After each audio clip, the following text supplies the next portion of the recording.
is the night of the debate. The vice presidential debate is upon us.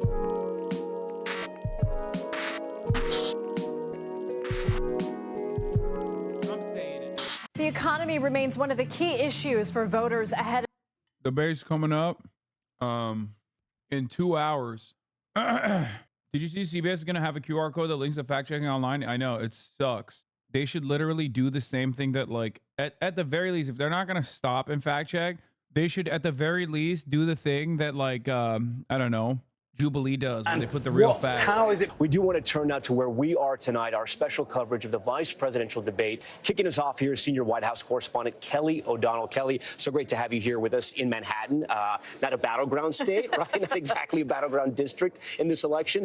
I do want to ask you, how do you think what's happening in Israel and Iran is going to affect this debate? I think it will be a pressure point on the moderators, especially Margaret Brennan, who covers a lot of foreign policy, Nora O'Donnell, steeped in this. I think they'll want to ask about it. And certainly it is about leadership and governance and relationships. I wonder if they'll be gracious enough not to ask questions about Israel specifically, because it's like, you know, it's uniparty. Live right here on CNN. We just got some new information about Governor Walz's debate prep, and we're going to show you how the two candidates have performed in previous debates. We'll be right back. You making a bingo card? No. It's debate time. It's coming up. It's coming up. It's coming up. It's debate. It's debate. It's debate. Okay, prediction time. Prediction time. Are you guys ready? I think Tim Walz has been neutered. Okay. Tim Walz has been neutered. I think that Tim Walz is not going to have as strong of a showing as I suspect him to. Tim Walz been packaged. Okay. He's been pack watched. He's been packaged. He's been compromised. He is no longer the secret Somali. Okay. My goat is washed. My goat has lost his sauce. Okay. Adult circumcision time for Tim Walz. It happened. Now, what do I mean by this? Okay. What do I mean by this? This motherfucker came in and he came in and he came out. Okay. He popped off. He single-handedly brought forward an incredibly solid. He told Kamala he's a bad debater. Camp is leaking to the press that he's nervous. You know, that could be to like that could be to ease people's expectations or set expectations low. But also, not only is he a bad debater and he might be nervous, I do personally think that, like, JD Vance is definitely a solid attack dog because he's a disgusting person. Okay. He is a disgusting person. He is amoral. He is a bloodless, soulless, careerist little rat monster. Okay. And much like Pete Buttigieg, that type of person does fairly well in debates. You got to be like a sociopath. Okay. Many politicians are. I don't think Tim Walz is. Okay. He doesn't have that smoke. You know who else didn't have that smoke, even though he's a good guy? And I'm not even like comparing them in terms of their ideology, but Bernie Sanders. Bernie Sanders, great dude overall, not a good debater. He was way too limited in his lines of attacks.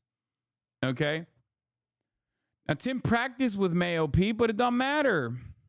It does not matter. My point is he's too nice, I think. And beyond that, more importantly, Tim Walz was a very good communicator of even Kamala Harris's dog shit policies. Okay. But ever since the rollout, they've kind of put him on the back burner. Okay. They've kind of basically cast him aside. They're like, all right, Tim. All right, Timmy 2-time. Chill the fuck out. Okay. And I personally think that given the reality that Tim already is like nice, not a very good debater, and also on top of that, the fact that he's like basically rate limited, having to defend Kamala's dog shit policies, that's a triple Monty you don't want to be on. Now, on the other side, you have Jedediah Don Vance, JD Vance, who is patently unlikable, gross, disgusting, amoral, freakish monster, looks like a German boy whose lollipop fell on the floor and there are ants covering it.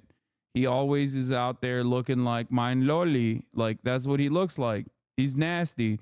He's got eyeshadow. Nobody likes to look at him. Everyone's like, bro, ew, stop. Can I not look at you, please? Even Trump looks sexier than JD Vance. Okay? Mein lolly. Anyway, JD Vance has that working against him. JD Vance also disgusting podcast monster, you know, just is also like has this like nervous energy. His real nervous, like please like me type energy that he has, I think comes across as really gross. Okay. On the other hand, it seems that Lena Habba was JD Vance's debate coach. So I don't know if this is real or not.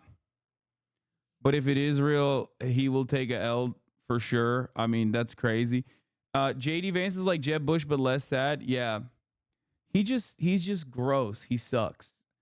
He is a brown noser through and through. I don't think Americans like that type of thing. Overall, I think JD Vance, being the gross little piglet that he is going to attack Tim Walz mercilessly, and maybe Tim Walz will be able to just showcase how weird that is. And if he can do that, then he'll come across unscathed. But if he can't do that, and he's rate limited by Kamala's policies, and he doesn't have a firm grasp of what's in front of him, then he's absolutely cooked.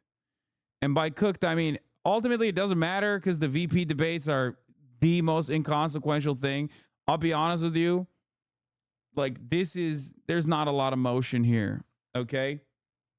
There's not a lot of motion here. There's not a lot of movement. There's not a lot of momentum. I think the Kamala momentum is gone.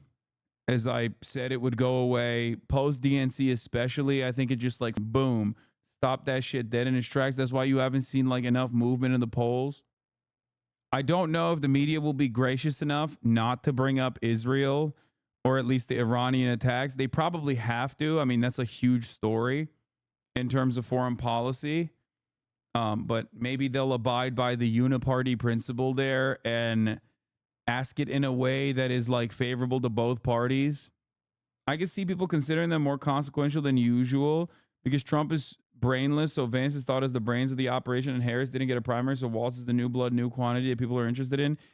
Do you think people are that interested in it? I mean, this is a VP debate and there's only 76,000 people in here that are waiting for it.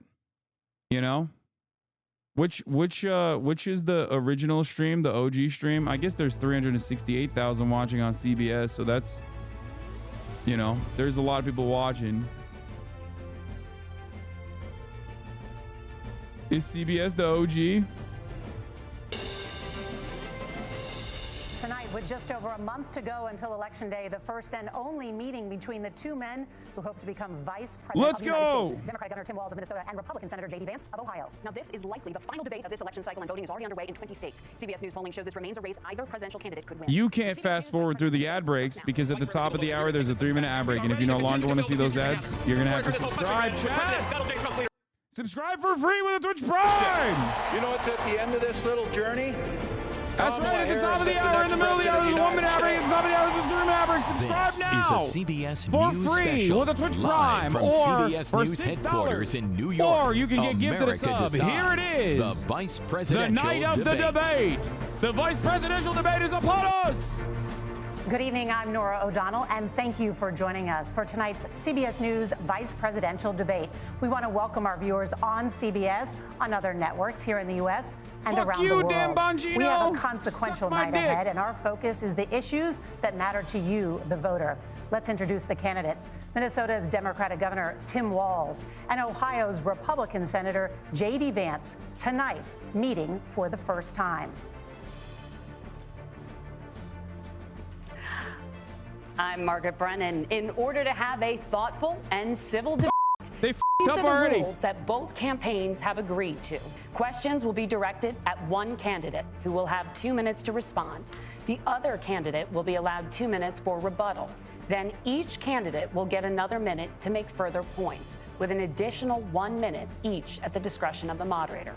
The primary role of the moderators is to facilitate the debate between the candidates, enforce the rules, and provide the candidates with the opportunity to fact-check claims made by each other. CBS News reserves the right to mute the candidates' microphones to maintain decorum. We have not shared the questions or topics with the campaigns. The stage is set. Governor, Senator, thank you for joining us. Let's get started. Tonight, our country is facing several unfolding crises. The Middle East is on the brink of war. Boom, Americans Iran! are suffering from the catastrophic impact of Hurricane Helene. And now a labor strike as 25,000 dock workers from Maine to Texas are picketing. We're going to begin tonight with the Middle East. Margaret. Thank you, Nora. Earlier today, Iran launched its largest attack yet on Israel, but that attack failed, thanks to joint U.S. and Israeli defensive action. President Biden has deployed more than 40,000 U.S. military personnel and assets to that region over the past year to try to prevent a regional war. Thank God. Iran is weakened, but the U.S. still considers it the largest state sponsor of terrorism in the world, and it has drastically reduced the time it would take to develop a nuclear weapon. It is down now to 1 or 2 weeks' time. Governor Walz, if you were the final voice in the Situation Room, would you support or oppose a preemptive strike by Israel on Iran? You have 2 minutes. Well, thank you. And thank you for those joining at home tonight. Let's keep in mind where this started. October 7th, Hamas terrorists massacred over 1,400 Israelis and took prisoners. Israel's ability to be able to defend itself is absolutely fundamental. Getting its hostages back, fundamental, and ending the humanitarian crisis in Gaza. But the expansion of Israel and its proxies is an absolute fundamental necessity for the United States to have the steady leadership there. You saw it experienced today, where along with our Israeli partners and our coalition, able to stop the incoming attack. But what's fundamental here is that steady leadership is going to matter. It's clear, and the world saw it on that debate stage a few weeks ago, a nearly 80-year-old Donald Trump talking about crowd sizes is not what we need in this moment. But it's not just that. It's those that were closest to Donald Trump that understand how dangerous he is when the world is this dangerous. His chief of staff, John Kelly, said that he was the most flawed human being he'd ever met. And both of his secretaries of defense and his national security advisors said he should be nowhere near the White House. Now, the person closest to them, Donald Trump, said he's unfit for the highest office. That was Senator Vance. What we've seen out of Vice President Harris is we've seen steady leadership. We've seen a calmness that is able to draw on the coalitions to bring them together. Understanding that our allies matter. When our allies see Donald Trump turn towards Vladimir Putin, turn towards North Korea, when we start to see that type of fickleness around holding the coalitions together, we will stay committed. And as the vice president said today we will protect our forces and our allied forces, and there will be consequences. Governor, your time is up. Senator Vance, suck. the same question. He didn't even Would you bring up support Palestinians, or oppose dude. a He's preemptive so strike bad. by Israel on Iran? You have 2 minutes. So, Margaret, I want to answer the question. First of all, thanks, Governor. Thanks to CBS for hosting the debate. And thanks, most importantly, to the American people who are watching this evening and caring enough about this country to pay attention to this vice presidential debate. I want to answer the question, but I want to actually give an introduction to myself a little bit, because I recognize a lot of Americans don't know who either one of us are.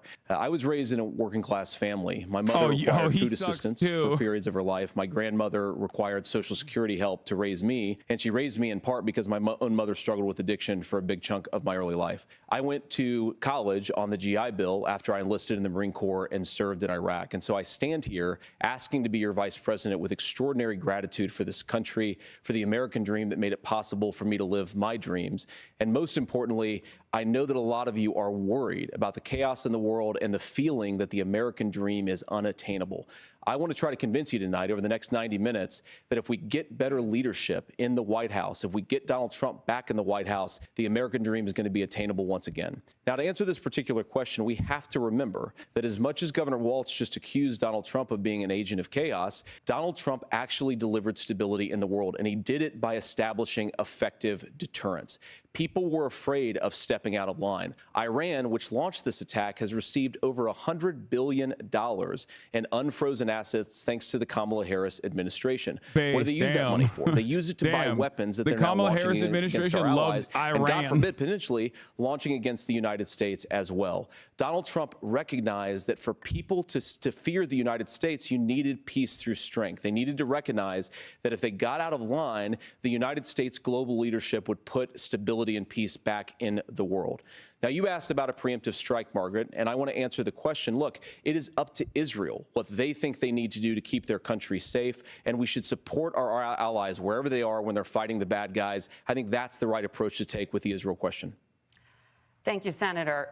Governor Walz, do you care to respond to any of the allegations? Well, look, Donald Trump was in office. We'll sometimes hear a revisionist history, but when Donald Trump was in office, it was Donald Trump who we had a coalition of nations that had boxed Iran's nuclear program in, the inability to advance it. Donald Trump pulled that program and put nothing else in its place. So Iran is closer to a nuclear weapon than they were before because of Donald Trump's fickle leadership. And when Iran shot down an American aircraft in international airspace, Donald Trump tweeted, because that's the standard diplomacy of Donald Trump. And when Iranian missiles did fall near U.S. troops and they received traumatic brain injuries, Donald Trump wrote it off as headaches. Look, our allies understand that Donald Trump is fickle. He will go to whoever has the most flattery or where it makes sense to him.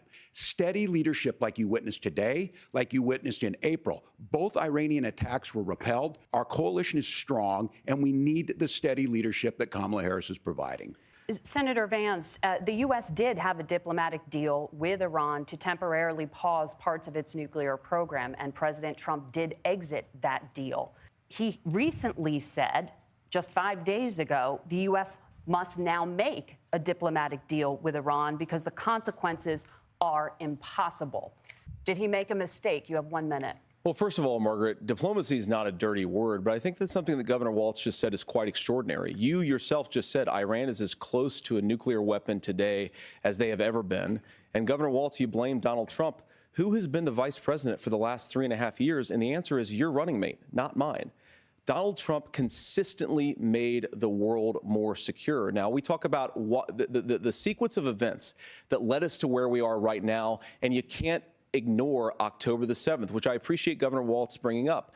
But when did Iran and Hamas and their proxies attack Israel? It was during the administration of Kamala Harris. So Governor Walz can criticize Donald Trump's tweets, but effective, smart diplomacy and peace through strength is how you bring stability back to a very broken world. Donald Trump has already done it once the Republican before. Ask side yourself is cooking on this issue. When was the last time, I'm 40 years old, when was the last time that an American president didn't have a major conflict break out? The only answer is during the 4 years that Donald Trump was president. Gentlemen, we have a lot to get to. I hate that Margaret, a lot. Thank you. Let's turn now to Hurricane Helene. The storm could become one of the deadliest on record. More than 160 people are dead and hundreds more are missing. Scientists say climate change makes these hurricanes larger, stronger, and more deadly because of the historic rainfall.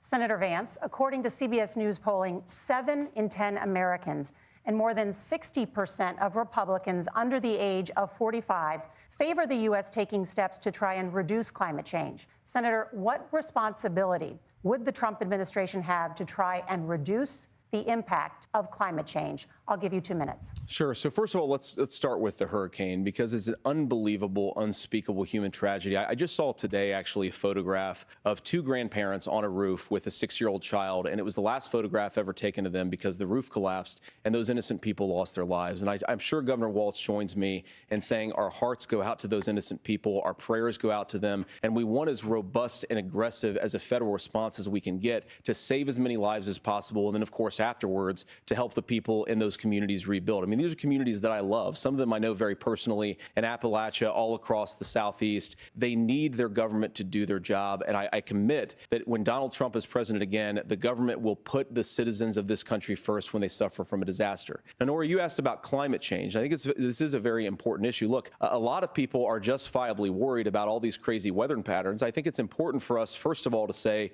Donald Trump and I support clean air, clean water. We want the environment to be cleaner and safer. But one of the things that I've noticed some of our Democratic friends talking a lot about is a concern about carbon emissions, this idea that carbon emissions drives all of the climate change.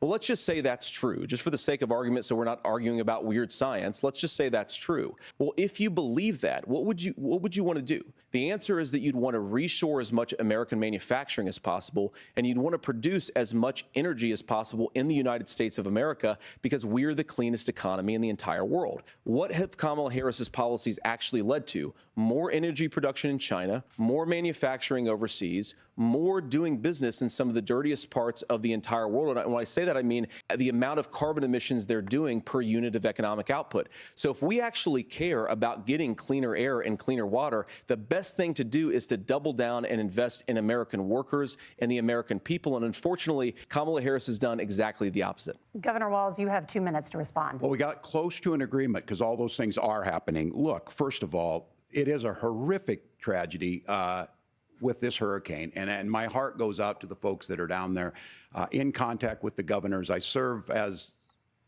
co-chair of the Council of Governors as we work together on these emergency managements. Governors know no partisanship. They work together. So all of the governors and the emergency responders are on the ground. Those happen on the front end. The federal government comes in, makes sure they're there that we recover. But we're still in that phase where we need to make sure that they're staying there, staying focused. Now, look, coming back to the climate change issue, there's no doubt this thing roared onto the scene faster and stronger than anything we've seen. Senator Vance has said that there's a climate problem in the past. Donald Trump called it a hoax and then joked that these things would make more beachfront property to be able to invest in. What we've seen out of the Harris administration now, the Biden-Harris administration, is we've seen this investment. We've seen massive investments, the biggest in global history that we've seen in the Inflation Reduction Act, has created jobs all across the country. 2,000 in Jeffersonville, Ohio, taking the EV technology that we invented and making it here. 200,000 jobs across the country. The largest solar manufacturing plant in North America sits in Minnesota. But my farmers know climate change is real. They've seen 500-year droughts, 500-year floods back to back. But what they're doing is adapting, and this has allowed them to tell me, look, I harvest corn, I harvest soybean, and I harvest wind. We are producing more natural gas and more oil at any time than we ever have. We're also producing more clean energy. So the solution for us is to continue to move forward, that climate change is real. Reducing our impact is absolutely critical, but this is not a false choice. You can do that at the same time you're creating the jobs that we're seeing all across the country. That's exactly what this administration has done. We are seeing us becoming an energy superpower for the future, not just the current. And that's what absolutely makes sense. And then we start thinking about how do we mitigate these disasters. Thank you. Senator, I want to give you an opportunity to respond there. The governor mentioned a little that bit better. President Trump has called climate change a hoax. Do you agree?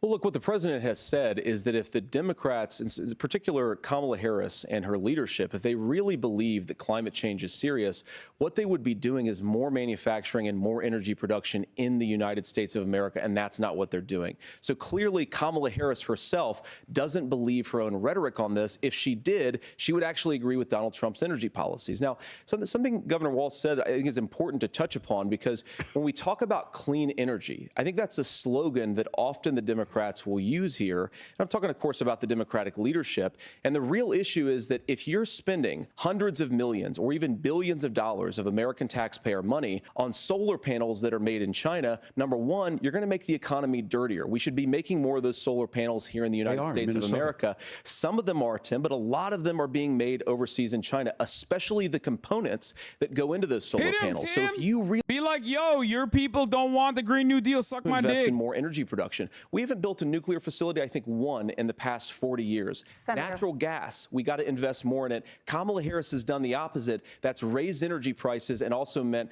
that we're doing Senator, worse by the climate. Senator, your time is up. Governor, would you like to respond? Well, look, we're producing more natural gas than we ever have. There's no moratorium on that. We're producing more oil. But the folks know, and like I said, again, these are not liberal folks. These are not folks that are Green New Deal folks. These are farmers that have been drought one year, massive flooding the next year. They understand that it makes sense. Look, our #1 export cannot be topsoil from erosion from these massive storms. We saw it in Minnesota this summer.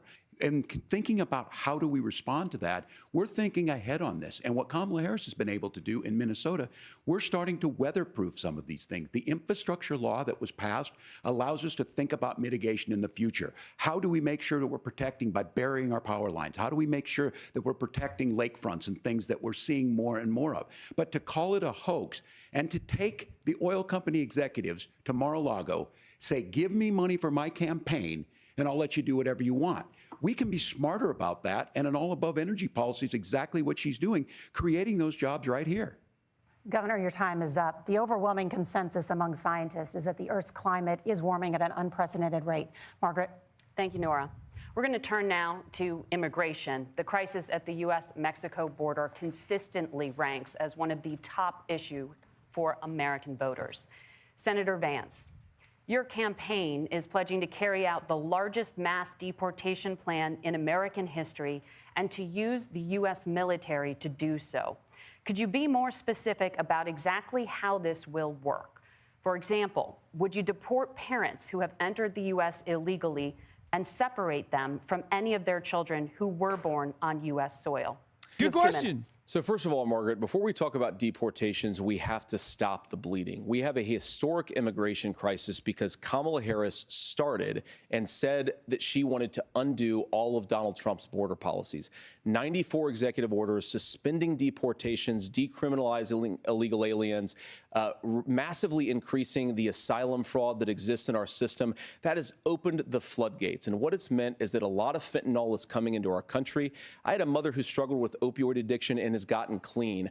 I don't want people who are struggling with addiction to be deprived of their second chance because Kamala Harris let in fentanyl into our communities at record levels. So you've got to stop the bleeding. You've got to re-implement Donald Trump's border policies, build the wall, re-implement deportations. And that gets me to your point, Margaret, about what do we actually do? So we've got 25 million illegal aliens who are here in the country. What do we do with them? I think the first thing that we do is we start with the criminal migrants. About 1 million of those people have committed some form of crime in addition to crossing the border illegally. I think you start with deportations on those folks.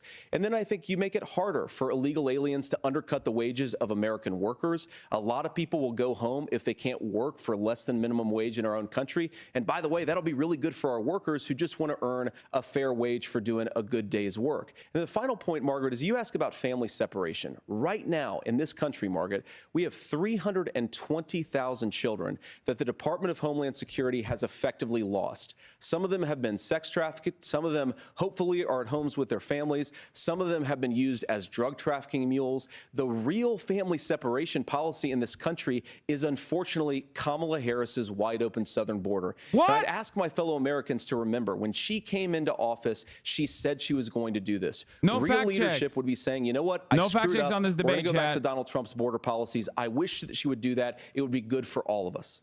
Governor, do you care to respond to any of those specific allegations, including that the vice president is, quote, letting in fentanyl and using kids as drug mules, among other things, regarding children? The drug mule is not true, but I will say about this, about the fentanyl, because this is a crisis of this, the opioid crisis. And the good news on this is the last 12 months saw the largest decrease in opioid deaths in our nation's history. Brian Kilmeade. 30% decrease in Ohio. But there's 80% still more Americans. work to do. But let's 80 go to back 90% this of on fentanyl. immigration. 80 to 90% of drug apprehensions are American citizens. Border state in California. She's the only person in this race who prosecuted transnational gangs for human trafficking and drug interventions. But look, we all want to solve this.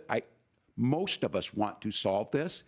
And that is the United States Congress. That's the Border Patrol agents. That's the Chamber of Commerce. That's most Americans out here. That's why we have the fairest and the toughest bill on immigration that this nation's seen. I think they might lose. It was crafted by a conservative senator from Oklahoma, James Lankford. I know him. He's super conservative. Not very but he's a man of consequential, principle, luckily, wants to the get it VP done. debate. But Democrats and Republicans worked on this piece of legislation. The Border Patrol said, this is what we need in here. These are the experts. And the Chamber of Commerce and the Wall Street Journal said, pass this thing. Kamala Harris helped get there. 1,500 new border agents, detection for drugs, DOJ money to speed up these the adjudications on this, just what America wants. But as soon as I was getting ready to pass and actually tackle this, Donald Trump said no, told them to vote against it because it gives him a campaign issue. It gives him what would Donald Trump talk about if we actually did some of these things? And they need to be done by the legislature. You can't just do this through the executive branch. So look, we have the options to do this. Donald Trump had 4 years. He had 4 years to do this. And he promised you, America, how easy it would be. I'll build you a big, beautiful wall, and Mexico will pay for it. Less than 2% of that wall got built, and Mexico didn't pay a dime. But here we are again, 9 years after he came down that escalator, dehumanizing We're going to build the wall and telling him what he was going to do. As far as the deportation plan, at one point, Senator Vance said it was so unworkable to be laughable. So that's where we're at. Pass the bill, she'll sign it. Governor, your time is up. He just Senator, said we're building the wall and we're deporting. We're the real deporters. Children, we ain't fake like these fucking pussy-ass libtards on the Republican Party. We already have massive child separations thanks to Kamala Harris's open border. And I didn't accuse Kamala Harris of inviting drug mules. I said that she enabled the Mexican drug cartels to operate freely in this country. And we know that they use children as drug mules. And it is a disgrace. And it has to stop. Children Look, are I the think best what Tim drug said mules. just doesn't pass the smell test. For 3 years, Kamala Harris went out bragging that she was going to undo Donald Trump's border policy. She did exactly that. We had a record number of illegal crossings. We had a record number of fentanyl coming into our country. And now that she's running for president, or a few months before, she says that somehow she got religion and cared a lot about a piece of legislation.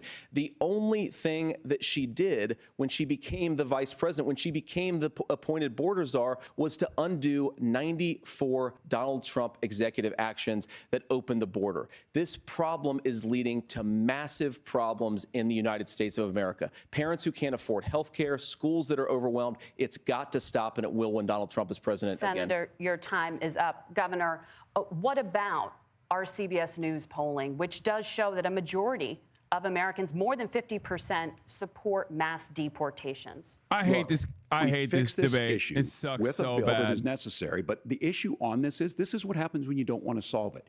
You demonize it. And we saw this. And Senator Vance, and it surprises me on this, talking about and saying, I will create stories to bring attention to this. That vilified a large number of people who were here legally in the community of Springfield. Why does it matter? You want to build a Republican wall. governor said, it's not true. Don't do it. There's consequences for this. There's consequences. We could come together. Senator Lankford did it. We could come together and solve this if we didn't let Donald Trump continue to make it an issue. And the consequences in Springfield were the governor had to send state law enforcement to escort kindergartners to school. I believe Senator Vance wants to solve this, but by standing with Donald Trump and not working together to find a solution, it becomes a talking point. And when it becomes a talking point like this, we dehumanize and villainize other human beings. Tim, Governor, your time is up. Senator, I'll give you 1 minute, but let me just ask you the question first. The governor has made the point, and I think as a sitting lawmaker, you know that Congress controls the purse strings and any funding. So you have said repeatedly that Donald Trump would, through executive action, solve this. Do you disagree that Congress controls the purse strings and would need to support many of the changes that you would actually want to implement? You have 1 minute. Look, Margaret, first of all, the gross majority of what we need to do at the southern border is just empowering law enforcement to do their job. I've been to the southern border more than our border czar, Kamala Harris, has been, and it's actually heartbreaking because the Border Patrol agents, they just want to be empowered to do their job. Of course, additional resources would help, but most of this is about the president and the vice president. They need a license to kill. That's what they need. If you try to come across the border illegally, you've got to stay in Mexico. You've got to go back through proper channels. Now, Governor Walz broke brought up the community of Springfield, and he's very worried about the things that I've said in Springfield. Look, in Springfield, Ohio, and in communities all across this country, you've got schools that are overwhelmed. You've got hospitals that are overwhelmed. You have got housing that is totally unaffordable because we brought in millions of illegal immigrants to compete with Americans for scarce homes. The people that I'm most worried about in Springfield, Ohio, are the American citizens who have had their lives destroyed by Kamala Harris's open border. It is a disgrace, Tim. And I actually think, I agree with you. I think you want to solve this problem, but I don't think that Kamala Harris does. Senator, your time is up. Governor, you have 1 minute to respond. Yeah, well, it is law enforcement that asked for the bill. They helped craft it. They're the ones that supported it. That's because they know we need to do this. Look, this issue of continuing to bring this up, of not dealing with it, of blaming migrants for everything. On housing, we could talk a little bit about Wall Street speculators buying up housing and making them less affordable, but it becomes a blame.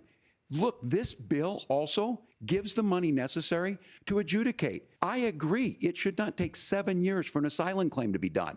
This bill gets it done in 90 days. Then you start to make a difference in this, and you start to adhere to what we know, American principles.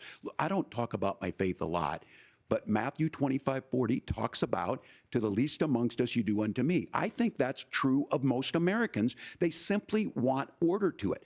This bill does it. It's funded. It's supported by the people who do it, and it lets us keep our dignity. Thank God, dude. This bill is approved by Christian Thank you, Governor. God. And just to clarify for our viewers, Springfield, Ohio does have a large number of Haitian migrants who have legal status, temporary protected status. Well, Margaret, but Thank the you, Senator. We moderators have are so much to helping get to. Tim Margaret, Walz. I think it's important We're because gonna turn now to the debate- economy. Thank Margaret, you. the rules were that The you guys weren't economy, going to fact check, and since you're fact checking me, I think it's important to say what's actually going on.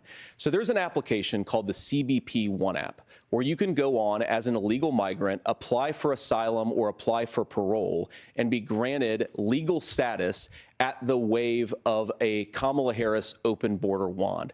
That is not a person coming in, applying for a green card and waiting for 10 years. That Thank is you, the Senator. facilitation of illegal immigration, Margaret, by Thank our you, own Senator, for leadership. describing the legal process.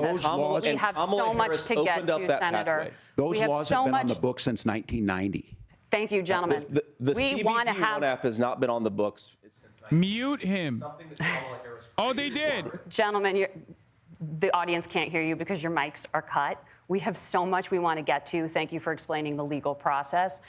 Nora? Thank you, Margaret. The economy is a top concern for voters. Each of your campaigns has released an economic plan, so let's talk about the specifics. Governor Walz, Vice President Harris unveiled a plan that includes billions in tax credits for manufacturing, housing, and a renewed child tax credit. The Wharton School says your proposals will increase the nation's deficit by $1.2 trillion. How would you pay for that without ballooning the deficit? Governor, I'll give you 2 minutes. Yeah, thank you. And Kamala Harris and I do believe in the middle class because that's where we come from. We both grew up in that. We understand. So those of you out there listening tonight, you're hearing a lot of stuff back and forth, and it's good. It's healthy. That's what this is supposed to happen. You should be listening. How's this going to impact me? The bold forward plan that Kamala Harris put out there is talking about this housing issue. The one thing is there's 3 million new houses proposed under this plan with down payment assistance on the front end to get you in a house. A house is much more than just an asset to be traded somewhere. It's foundational to where you're at. And then making sure that the things you buy every day, whether they be prescription drugs or other things, that there's fairness in that. Look, the $35 insulin is a good thing, but it costs $5 to make insulin. They were charging $800 before this law went into effect. As far as the housing goes, I've seen it in Minnesota, 12% more houses in Minneapolis, prices went down on rent 4%. It's working. And then making sure tax cuts go to the middle class. $6,000 child tax credit, we have one in Minnesota, reduces childhood poverty by 1/3. We save money in the long run, and we do the right thing for families. And then getting businesses off the ground. The law as it stands right now is $5,000 tax credit for small business, increasing that to $50,000. Now, this is a philosophical difference between us. Donald Trump made a promise, and I'll give you this, he kept it. He took folks to Mar-a-Lago, he said, you're rich as hell, I'm going to give you a tax cut. He gave the tax cuts that predominantly went to the top class. What happened there was an $8 trillion increase in the national debt, the largest ever. Now he's proposing a 20% consumption or sales tax on everything we bring in. Everyone agrees, including businesses, it would be destabilizing it, it would increase inflation and potentially lead to a recession. Look, this is simple for you. Where are we going? Kamala Harris has said to do the things she wants to do, we'll just ask the wealthiest to pay their fair share. When you do that, our system works best, more people are participating in it, and folks have the things that they need. Senator, Notice I want to the give you a moment difference to respond on that. But when he's similarly, talking about some Wharton's dumbass right-wing border bill versus this shit, Trump he plan comes alive and says it would increase the nation's deficit by $5.8 trillion. The question is the same for you. How do you pay for all that without ballooning the deficit? I'll give you 2 minutes. Well, first of all, you're going to hear a lot from Tim Walz this evening, and you just heard it in the answer, a lot of what Kamala Harris proposes to do. And some of it, I'll be honest with you, it even sounds pretty good. Here's what you won't hear, is that Kamala Harris has already done it.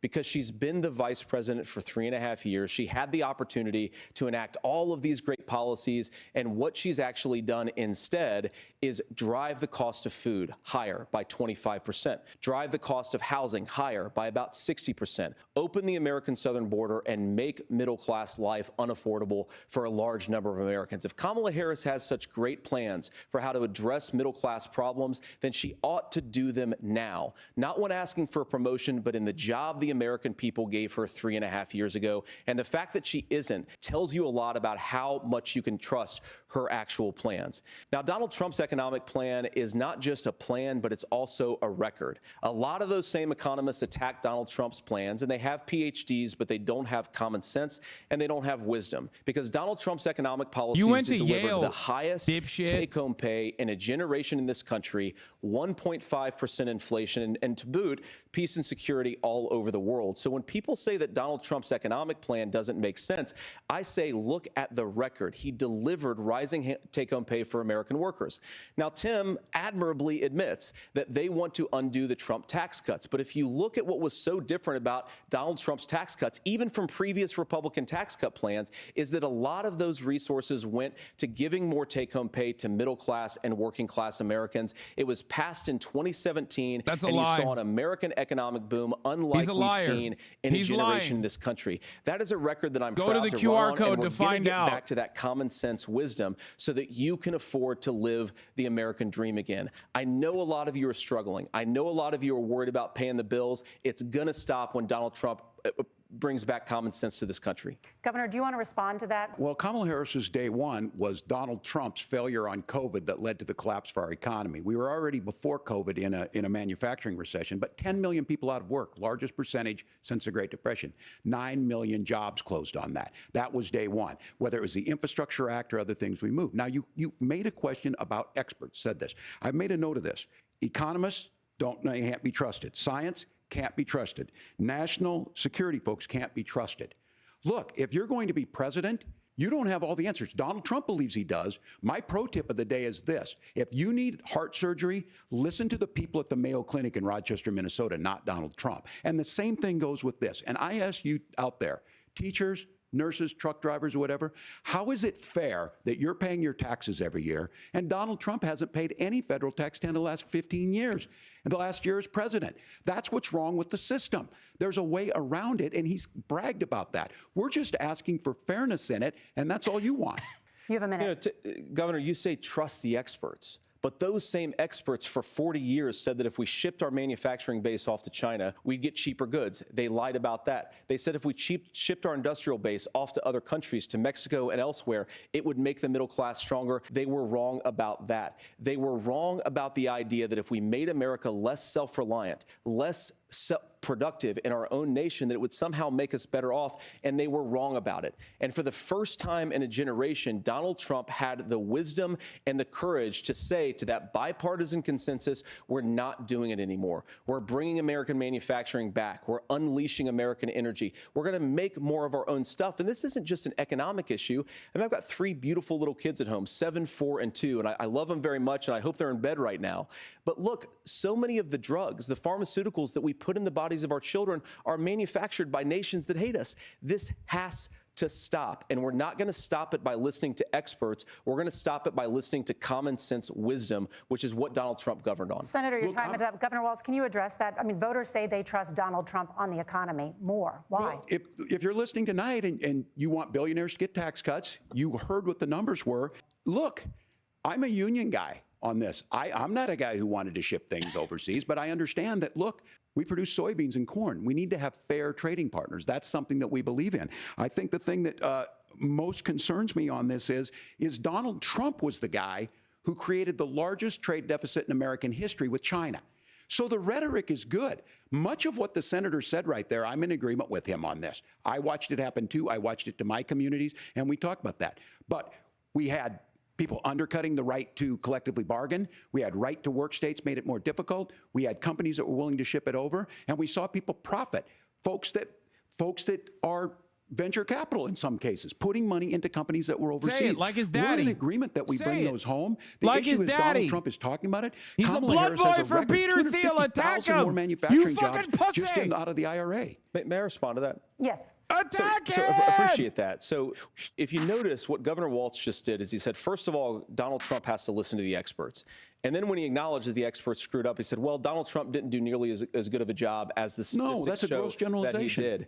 So what Tim Walz is doing, and I honestly, Tim, I think you got a tough job here because you've got to play whack-a-mole. You've got to pretend that Donald Trump didn't deliver rising take-home pay, which of course he did. You've got to pretend that Donald Trump didn't deliver lower inflation, which of course he did. And then you've simultaneously got to defend Kamala Harris's atrocious economic record, which has made gas, groceries, and housing unaffordable for American citizens. I was raised by a woman who would sometimes go into medical debt so that she could put food on the table in our household. I know what it's like to not be able to afford the things that you need to afford. We can do so much better. To all of you watching, we can get back to an America that's affordable again. We just got to get back to common sense economic principles. I hope we have a conversation on health care then. Senator, Governor. Please. Thank you. Margaret? We have a lot to get to ahead, gentlemen, on many topics. But right now, I want to talk about personal qualifications. The vice president is often the last voice the president hears before making consequential decisions. We want to ask you about your leadership qualities. Governor Walz, you said you were in Hong Kong during the deadly Tiananmen Square protests in the spring of 1989. But Minnesota Public Radio and other media outlets are reporting that you actually didn't travel to Asia until August of that year. Can you explain that discrepancy? Yeah, well, and to the folks out there who didn't get at the top of this, look, I grew up in small rural Nebraska, town of 400, town that you rode your bike with your buddies till the streetlights come on, and I'm proud of that service. I joined the National Guard at 17, worked on family farms, and then I used the GI Bill to become a teacher, passionate about it, a young teacher. My first year out, I got the opportunity in the summer of '89 to travel to China.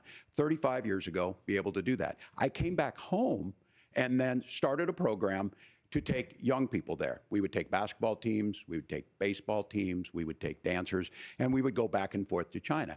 The issue for that was to try and learn. Now look, my community knows who I am. They saw where I was at.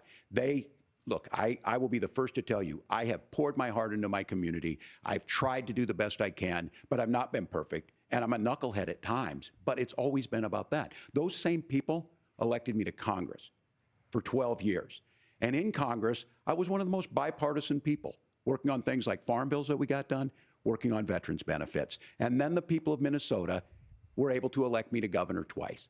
So look, my commitment has been from the beginning to make sure that I'm there for the people, to make sure that I get this right. I will say more than anything, many times I will talk a lot, I will get caught up in the rhetoric, but being there, the impact it made, the difference it made in my life, I learned a lot about China. I hear the critiques of this. I would make the case that Donald Trump should have come on one of those trips with us. I guarantee you he wouldn't be praising Xi Jinping about COVID, and I guarantee you he wouldn't start a trade war that he ends up losing. So this is about trying to understand the world. It's about trying to do the best you can for your community, and then it's putting yourself out there and letting your folks understand what it is. My commitment, whether it be through teaching, which I was good at, or whether it was being a good soldier or was being a good member of Congress, those are the things that I think are the values that people care about.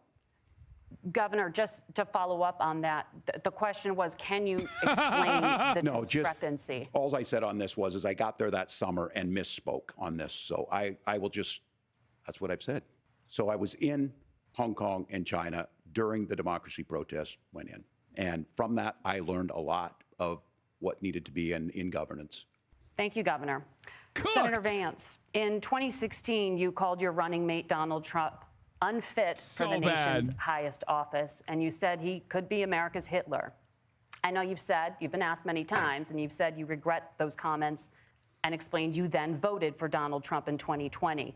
But the Washington Post reported new messages last week in which you also disparaged Trump's economic record while he was president, writing to someone in 2020, quote, Trump thoroughly failed to deliver his economic populism. You're now his running mate, and you've shifted many of your policy stances to align with his. If you become vice president, why should Americans trust that you will give Donald Trump the advice he needs to hear and not just the advice he wants to hear? You have 2 minutes. Well, first of all, Margaret, because I've always been open. And sometimes, of course, I've disagreed with the president, but I've also been extremely open about the fact that I was wrong about Donald Trump. I was wrong, first of all, because I believed some of the media stories that turned out to be dishonest fabrications of his record. But most importantly, Donald Trump delivered for the American people. Rising wages, rising take-home pay, an economy that worked for normal Americans, a secure southern border, a lot of things, frankly, that I didn't think he'd be able to deliver on. And yeah, when you screw up, when you misspeak, when you get something wrong and you change your mind, you ought to be honest with the American people about it. It's one of the reasons, Margaret, why I've done so many interviews is because I think it's important to actually explain to the American people where I come down on the issues and what changed. Now, you pointed out to messages from 2020. Margaret, I've been extremely consistent that I think there were a lot of things that we could have done better in the Trump administration the first round if Congress was doing its job. I strongly believe, and I've been a United States Senator, that Congress is not just a high-class debating society. It's not just a forum for senators and congressmen to whine about problems. It's a forum to govern. So there were a lot of things on the border, on tariffs, for example, where I think that we could have done so much more if the Republican Congress and the Democrats in Congress had been a little bit better about how they govern the country. They were so obsessed with impeaching Donald Trump, they couldn't actually govern. And I want to talk about this tariff issue in particular, Margaret, because Tim just accused this of being a national sales tax. The one thing, and you're probably surprised to hear me praising Joe Biden, but the one thing that Joe Biden did is he continued some of the Trump tariffs that protected American manufacturing jobs. And it's the one issue, the most pro-worker part of the Biden administration, it's the one issue where Kamala Harris has run away from Joe Biden's record. Think about this. If you're trying to employ slave laborers in China at $3 a day, you're going to do that and undercut the wages of American workers unless our country stands up for itself and says, you're not accessing our markets unless you're paying middle-class Americans a fair wage. Senator, your time is up. Nora? Thank you. Now to the issue of reproductive rights. Governor Walz, after Roe versus Wade was overturned, you signed a bill into law that made Minnesota one of the least restrictive states in the nation when it comes to abortion. Former President Trump said in the last debate that you believe abortion, quote, in the 9th month is absolutely fine. Is that what you support? I'll give you 2 minutes. That's not what the bill says, but look, this issue is what's on everyone's mind. Donald Trump put this all into motion. He brags about how great it was that he put the judges in and overturned Roe versus Wade, 52 years of personal autonomy. And then he tells us, oh, we send it to the states. It's a beautiful thing. Amanda Zaworski would disagree with you on it's a beautiful thing. A young bride in Texas waiting for their child at 18 weeks, she has a complication, a tear in the membrane. She needs to go in. The medical care at that point needs to be decided by the doctor. And that would have been an abortion. But in Texas, that would have put them in legal jeopardy. She went home, got sepsis, nearly dies, and now she may have difficulty having children. Or in Kentucky, Hadley Duvall, a 12-year-old child raped and impregnated by her stepfather. Those are horrific. Now, when God asked about that, Senator Vance said, 2 wrongs don't make a right. There is no right in this.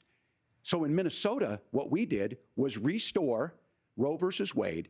We made sure that we put women in charge of their health care. But look, this is not where, if you don't know Amanda or a Hadley, you soon will.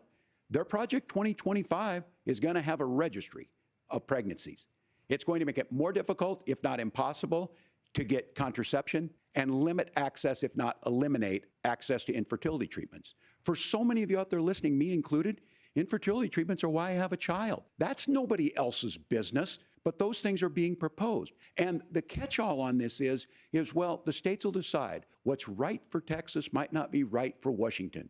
That's not how this works. This is basic human right. We have seen maternal mortality skyrocket in Texas, outpacing many other countries in the world. This is about health care. In Minnesota, we are ranked first in health care for a reason. We trust women, we trust doctors. Senator, do you want to respond to the governor's Great claim? Will you answer. create a federal pregnancy monitoring agency? No, Nora, certainly we won't. And I want to talk about this issue because I know a lot of Americans care about it, and I know a lot of Americans don't agree with everything that I've ever said on this topic. And, you know, I grew up in a working class family in a neighborhood where I knew a lot of young women who had unplanned pregnancies and decided to terminate those pregnancies because they feel like they didn't have any other options. And, you know, one of them is actually very dear to me. And I know she's watching tonight, and I love you. And she told me something a couple years ago that she felt like if she hadn't had that abortion, that it would have destroyed her life because she was in an abusive relationship. And I think that what I take from that as a Republican who proudly wants to protect innocent life in this country, who proudly wants to protect the vulnerable, is that my party, we've got to do so much better of a job at earning the American people's trust back on this issue where they frankly just don't trust us. And I think that's one of the things that Donald Trump and I are endeavoring to do. I want us as a Republican Party to be pro-family in the fullest sense of the word. I want us to support fertility treatments. I want us to make it easier for moms to afford to have babies. I want it to make it easier for young families to afford a home so they can afford a place to raise that family. And I think there's so much that we can do on the public policy front just to give women more options.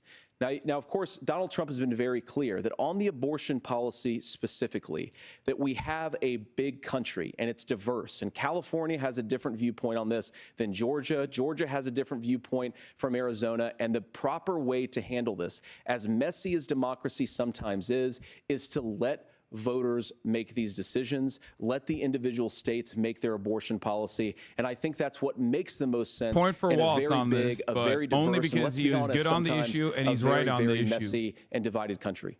Governor, would you like to respond and also answer the question about restrictions? Yeah, well, the question got asked, and Donald Trump made the accusation that wasn't true about Minnesota. Well, let me tell you about this idea that there's diverse states. There's a young woman named Amber Thurman. She happened to be in Georgia, a restrictive state.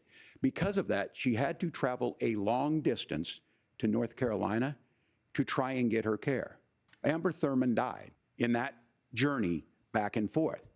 The fact of the matter is, how can we as a nation say that your life and your rights, as basic as the right to control your own body, JD Vance hates abortion because his mom would have gotten one if she knew how he'd be, is a banger. Amber Thurman lived in Minnesota, she would be alive today.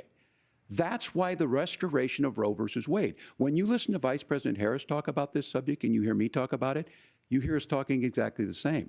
Donald Trump is trying to figure out how to get the political right of this. I agree with a lot of what Senator Vance said about what's happening. His running mate, though, does not, and that's the problem. Governor, your time is up. Senator, let me ask you about that. He mentioned, it was, I think, referring to a Just national fucking ban. say, In the what about past, states' you have rights for supported slavery, a man? These federal guys are ban on ridiculous, abortion okay? after Just 15 weeks. end the In fact, conversation. you said if someone can't support legislation like that, quote, you are making the United States the most barbaric pro-abortion regime anywhere in the entire world. My question is, why have you changed your position? First of all, I never supported a national ban. I did when I was running for Senate in 2022 talk about setting some minimum national standard. For example, we have a partial birth abortion ban in place in this country at the federal level. I don't think anybody's trying to get rid of that, or at least I hope not, though I know that Democrats have taken a very radical pro-abortion stance. But Nora, you know, one of the things that changed is in the state of Ohio, we had a referendum in 2023, and the people of Ohio voted overwhelmingly, by the way, against against my position. And I think that what I learned from that, Nora, is that we've got to do a better job at winning back people's trust. So many young women would love to have families. So many young women also see an unplanned pregnancy as something that's going to destroy their livelihood, destroy their education, destroy their relationships. And we have got to earn people's trust back. And that's why Donald Trump and I are committed to pursuing pro-family policies, making childcare more accessible, making fertility treatments more accessible, because we've got to do a better job at that. And that's what real leadership is. Governor, your response. I'm going to respond on the pro-abortion piece of that. No, we're not. We're pro-women. We're pro-freedom to make your own choice. We know what the implications are to not be that. Women having miscarriages, women not getting the care, physicians feeling like they may be prosecuted for providing that care. And as far as making sure that we're educating our children and giving them options, Minnesota's a state with one of the lowest teen pregnancy rates. We understand that too. We know that the options need to be available, and we make that true. We also make it, we're a top 3 state for the best place to raise children. But these two things, to try and say that we're pro-children, but we don't like this, or you guys are pro-abortion, that's not the case at all.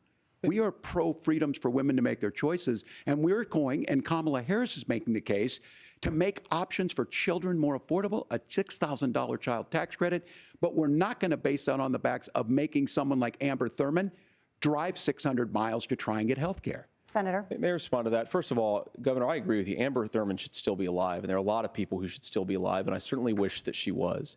And maybe you're free to disagree with me on this and explain this to me, but as I read the Minnesota law that you signed into law, the statute that you signed into law, it says that a doctor who presides over an abortion where the baby survives, the doctor is under no obligation to provide life-saving care to a baby who survives a botched late-term abortion. That is, I think, whether you're pro-choice or pro-abortion, that is fundamentally barbaric. And that's why I use that word, Nora, is because some of what we've seen, do you want to force Catholic hospitals to perform abortions against their will? Because Kamala Harris has supported suing Catholic nuns to violate their freedom of conscience. We can be a big and diverse country where we respect people's freedom of conscience and make the country more pro-baby and pro-family. We can't be diverse, though. Yes, no Governor, Haitians please allowed. respond. Look, this is one where there's always something there. This is a very simple proposition. These are women's decisions to make about their healthcare decisions, and the physicians who know best when they need to do this. Trying to distort the way a law is written to try and make a point, that's not it at all. What was I wrong about, Governor? Please tell me, what was I wrong about? That is not the way the law is written. Look, I've given But how? I've given this advice on a lot of things, that getting involved, getting engaged, that's been misread, and it was fact-checked at the last debate. But the point on this is there's a continuation of these guys to try and tell women or to get involved. I use this line on this, just mind your own business on this. Things worked best when Roe versus Wade was in place. When we do a restoration of Roe, that works best. That doesn't preclude us from increasing funding for children. It doesn't increase us from making sure that once that child's born, like in Minnesota, they get meals, they get early childhood education, they get health care.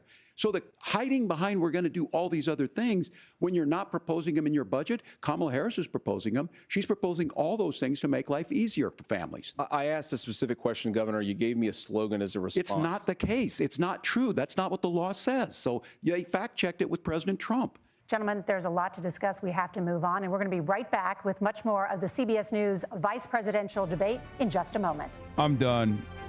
It's so bad. Is Walz winning or Vance? Dude, first of all, they got this absolute hyena over here, this dipshit loser, to look good. Okay? They did. For a couple different reasons. One, because the format itself actually makes it so that if you are a sincere person, you're going to look like a clown ass, okay? You're going to look like a loser. The format itself, the debate setting in general, especially if you're confident enough in your lies, definitely favors the person who's just like a relentless, shameless liar, okay? Straight up. That's just the truth. What do I mean by this? Tim Walz's like Tiananmen Square moment or whatever the or what he said about his like record, going to war. Like these are genuinely tiny, minuscule flubs in comparison to being like, I don't give a I made up the lie that Haitians are eating cats and dogs because the media doesn't cover it.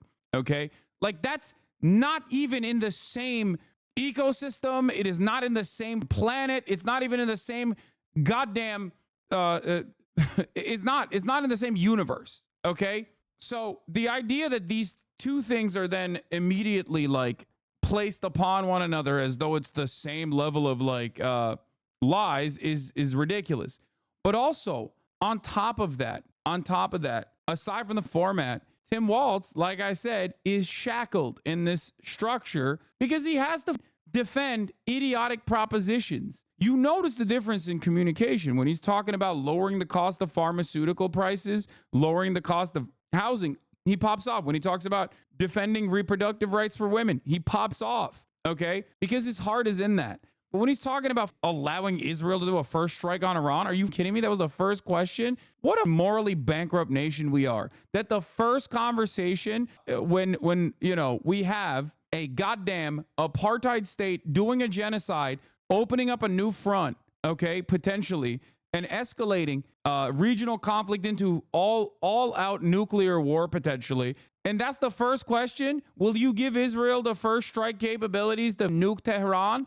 Like, what are we talking about? The is this morally bankrupt ass bullshit, dude? We deserve all the bad things. I swear to God. On that front, he sucked dick. He sucked. He was awful at that answer. He's like, oh, I think Israel has a right to defend itself October 7th. Just carbon copy Kamala Harris's talking points like a goddamn NPC. Same thing with the border proposal. Same thing with the border wall. Tim Walz has been like, the border wall is dumb as when he was, you know, a governor, right? Under the Trump administration. Now he's over here being like, we're the ones who are going to actually push the border wall. Like, what are you talking about, dude? Do you hear yourself? What the hell is going on? Now, overall, I think the format and the statement itself, like the statements coming from JD Vance, are pretty solid because he thrives in this environment. He's been doing a lot of contentious adversarial interviews over and over again. He has a lot of experience, okay? He has a lot of experience on this front, and he's looking better. And not only is he looking better, despite his gross and nervous energy, okay? Despite his gross and nervous, sweaty, perverted energy that he brings to the goddamn table, the debate format favors him. But also, he even looks better than Trump, okay? That's a very significant part of this because, like, if we're having adult conversations, because J.D. Vance is supposed to be the adult, okay, the liberal media trained dipshit, okay, against Tim Walz looks like a silly little yokel who's constantly on the back foot, and J.D. Vance looks like a bloodless monster who's able to communicate his desires better than Trump can. Welcome back to the CBS News vice presidential debate. We want to turn now to America's gun violence epidemic. The leading cause of death for children and teens in America is by firearms. Senator Vance, you oppose most gun legislation that Democrats claim would curb gun violence. You oppose red flag gun laws and legislation to ban certain semi-automatic rifles, including AR-15s. So let me ask you, earlier this year, for the first time, the parents of a school shooter were convicted of involuntary manslaughter. Also, at the top of the hour, there's a 3-minute ad break. I forgot to run it. I'm sorry. I was doing commentary. So subscribe for $6 or for free with a Twitch Prime to avoid those ads. I don't know the full Here details, it is. but I certainly trust local law enforcement and local authorities to make those decisions. I think in some cases the answer is going to be yes, and in some cases the answer is going to be no. You can get gifted a sub as well if you're lucky. Here, of course, for example, if a kid steals a gun, that's going to be different than if a parent hands over a gun knowing that their kid is potentially dangerous. But look, I want to just sort of speak as a father of 3 beautiful little kids, and our oldest is now in 2nd grade. And like a lot of parents, we send our kids to school with such hope and such joy and such pride at their little faces on the first day of school. And we know, unfortunately, that a lot of kids are going to experience this terrible epidemic of gun violence. And of course, our hearts go out to the families that are affected by this terrible stuff. And we do have to do better. This terrible and stuff. I think that Governor Walz and I actually probably agree that we need to do better on this. The question is just, how do we actually do it? Stop agreeing with one another. I hate really you. Bothers me and worries me about this epidemic of violence. No the more gross agreements. Majority, close to 90% in some of the statistics I've seen, of the gun violence in this country is committed with illegally obtained firearms. And while we're on that topic, we know that thanks to Kamala Harris's open border, we've seen a massive influx in the number of illegal guns run by the Mexican drug cartel. So that number, the amount of illegal guns in our country is higher today than it was 3.5 years ago. But what do we do about the schools? What do we do to protect our kids? And I think the answer is, and I say this not loving the answer, because I don't want my kids to go to school in a school that feels unsafe or where there are visible signs of security. But I unfortunately think that we have to increase security in our schools. We have to make the doors lock better. We have to make the doors stronger. We've got to make the windows stronger. And of course, we've got to increase school resource officers, because the idea that we can magically wave a wand and take guns out of the hands of bad guys, it just doesn't fit with recent experience. So we've got to make our schools safer. And I think we've got to have some common sense bipartisan solutions for how to do that. Governor, you have 2 minutes. Well, I think all the parents watching tonight, this is your biggest nightmare. Look, I got a 17-year-old, and he witnessed a shooting at a community center playing volleyball. Those things don't leave you. As a member of Congress, I sat in my office surrounded by dozens of the Sandy Hook parents, and they were looking at my 7-year-old picture on the wall. Their 7-year-old were dead, and they were asking us to do something. And look, I'm a hunter. I own firearms. The vice president is. We understand that the Second Amendment is there, but our first responsibility is to our kids to figure this out. In Minnesota, we've enacted enhanced red flag laws, enhanced background checks, and we can start to get data. But here's the problem. If we really want to solve this, we've got folks that won't allow research to be even done on gun violence. And this idea that we should just live with it, here's what I do think, that this is a good start to the conversation. I 100% believe that Senator Vance hates it when these kids, it's abhorrent and it breaks your heart. I agree with that. But that's not far enough when we know there are things that worked. I've spent time in Finland and seen some Finnish schools. They don't have this happen, even though they have a high gun ownership rate in the country. There are reasonable things that we can do to make a difference. It's not infringing on your Second Amendment. And the idea to have some of these weapons out there, it just doesn't make any sense. Kamala Harris, as an attorney general, worked on this issue. She knows that it's there. No one's trying to scaremonger and say we're taking your guns, but I ask all of you out there, do you want your schools hardened to look like a fort? Is that what we have to go? When we know there's countries around the world that their children aren't practicing these types of drills.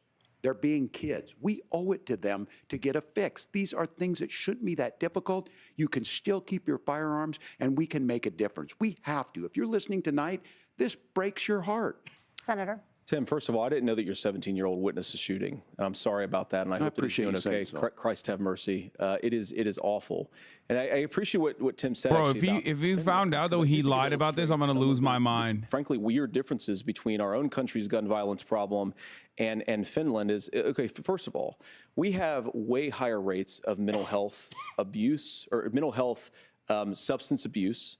We have way higher rates of depression, way higher rates of anxiety. We unfortunately have a mental health crisis in this country that I really do think that we need to get to the root causes of, because I don't think it's the whole reason why we have such a bad gun violence problem, but I do think it's a big piece of it.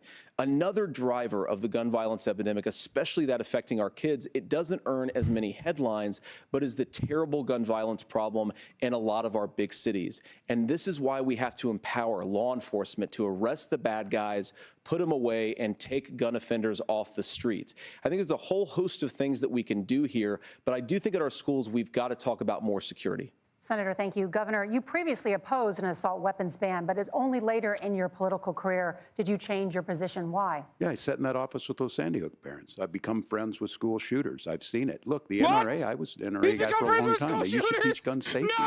I'm of an age where my shotgun was in my car so I could pheasant hunt after football practice. That's not where we live today. And several things I want to mention on this is talking about cities and where it's at. The number one where the most firearm deaths happen in Minnesota are rural suicides. And we have an epidemic of children getting guns and shooting themselves.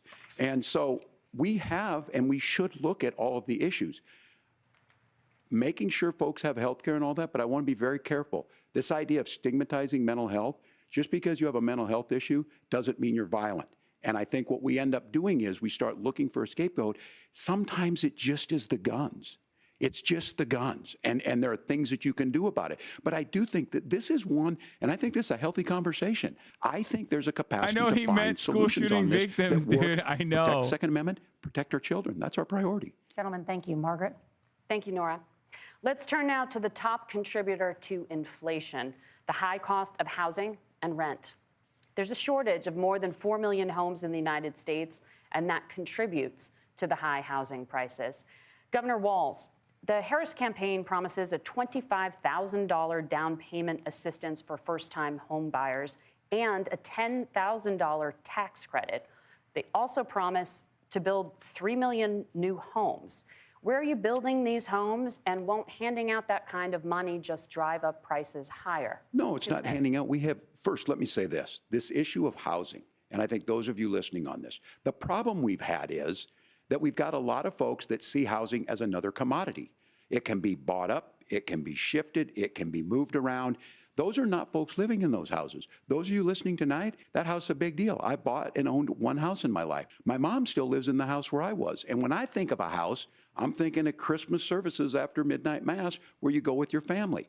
We need to make it more affordable. And one of the things, as I said, this program that the Vice President is pushing forward and bringing a new way of approaching this is something we're doing in Minnesota from that lead. We in the state invested in making sure our housing was the biggest investment that we'd ever made in housing. It starts to make it easier. We cut some of the red tape. Local folks, look, we can't do it at the federal level, but local folks make it easier to build those homes. And then that down payment assistance. I can tell all of you out there, certainly for me, using the GI Bill was one thing, but a veteran's home loan, the big thing about a veteran's home loan is you don't have to pay the down payment.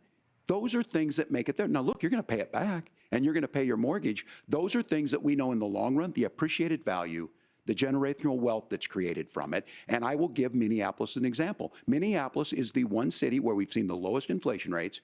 We've seen a 12% increase in stock because we've put some of these things in, and we're implementing a state program to make sure we give some of that down payment assistance. We get it back from people because here's what we know. People with stable housing end up with stable jobs. People with stable housing have their kids able to get to school. All of those things in the long run end up saving our money. And that's the thing that I think we should be able to find some common ground in, but we can't blame immigrants for the only reason. That's not the case that's happening in many cities. The fact of the matter is that we don't have enough naturally affordable housing, but we can make sure that the government's there to help kickstart it, create that base. Governor, your time is up. Senator Vance, as far as your campaign's position, the promise is to seize federal lands to build homes, remove regulation, provide tax breaks, and cut back on immigration, which you say pushes up prices. Where are you going to build all the new homes you're promising, and what part of any of this plan will... Our housing policy for the Republican Party is just Hitler. Like, just straight Adolf Hitler. Tim just said something that I agree with. We don't want to blame immigrants for higher housing prices, but we do want to blame Kamala Harris for letting in millions of illegal aliens into this country, which does drive up costs, Tim. 25 million illegal aliens competing with Americans for scarce homes is one of the most significant drivers of home prices in the country. It's why we have massive increases in home prices that have happened right alongside massive increases in illegal alien populations under Kamala Harris's leadership. Now, Tim just mentioned a bunch of ideas. Now, some of those ideas I actually think are halfway decent, and some of them I disagree with, but the most important thing here is Kamala Harris is not running as a newcomer to politics. She is the sitting vice president. If she wants to enact all of these policies to make housing more affordable, I invite her to use the office that the American people already gave her, not sit around and campaign and do nothing while Americans find the American dream of homeownership completely unaffordable.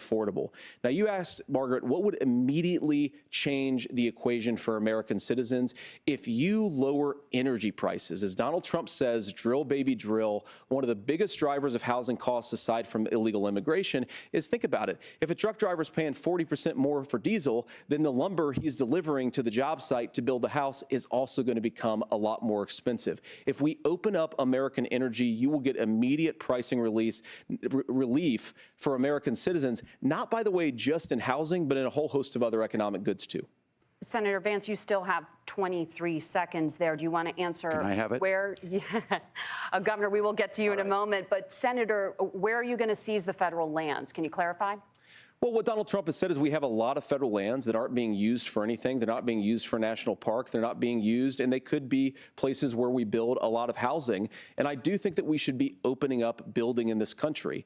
We have a lot of land that could be used. We have a lot of Americans that need homes. We should be kicking out illegal immigrants who are competing for those homes, and we should be building more homes for the American citizens who deserve to be here. Senator, your time is up.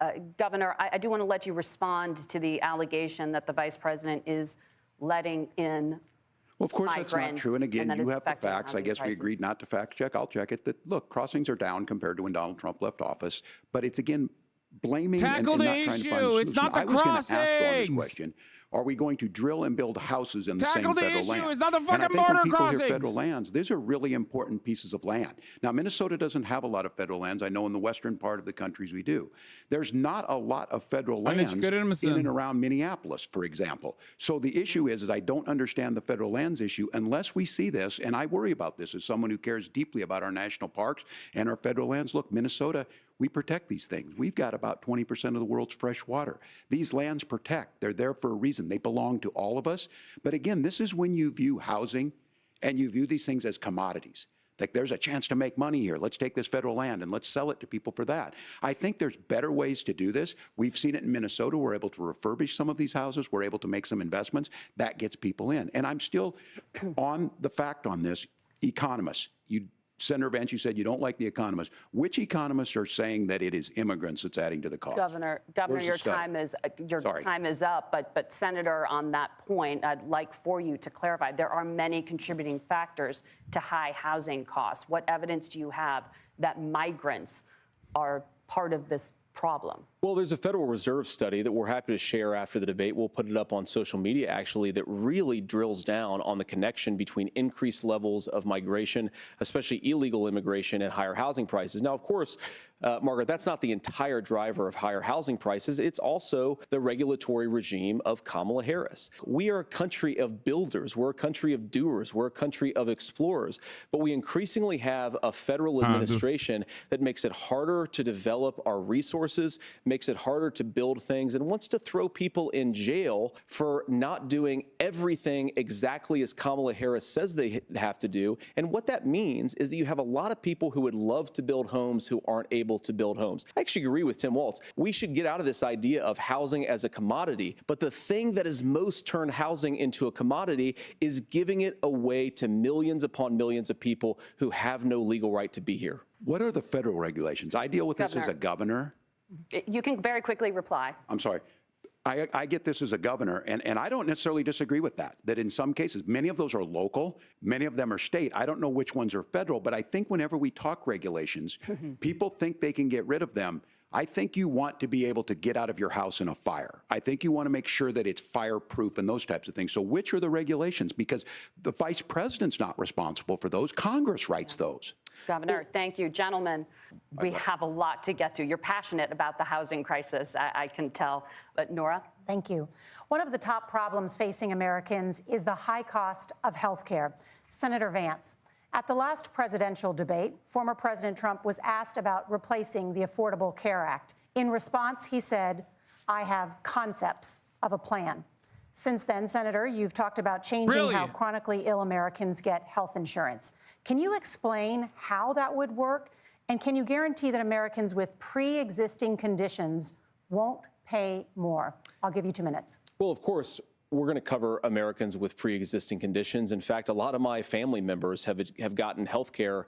I believe, members of my family actually got private health insurance, at least for the first time, switched off of Medicaid onto private insurance for the first time under Donald Trump's leadership. And I think that, a lot of people have criticized this concepts of a plan remark. Look, it's very simple common sense. I think as Tim Walz knows from 12 years in Congress, you're not going to propose a 900-page bill standing on a debate stage. It would bore everybody to tears, and it wouldn't actually mean anything because part of this is the give and take of bipartisan negotiation. Now, when Donald Trump was actually president, and again, he has a record to be proud of, prescription drugs fell in 2018 for the first time in a very long time. Under Kamala Harris's leadership, prescription drugs are up about 7%. Under Donald Trump's entire 4 years, they were up about 1.5%. He introduced pricing transparency. Think about healthcare. You go into a hospital, you try to buy something, and nobody knows what it actually costs. That price transparency will actually give American consumers a little bit more choice and will also drive down costs.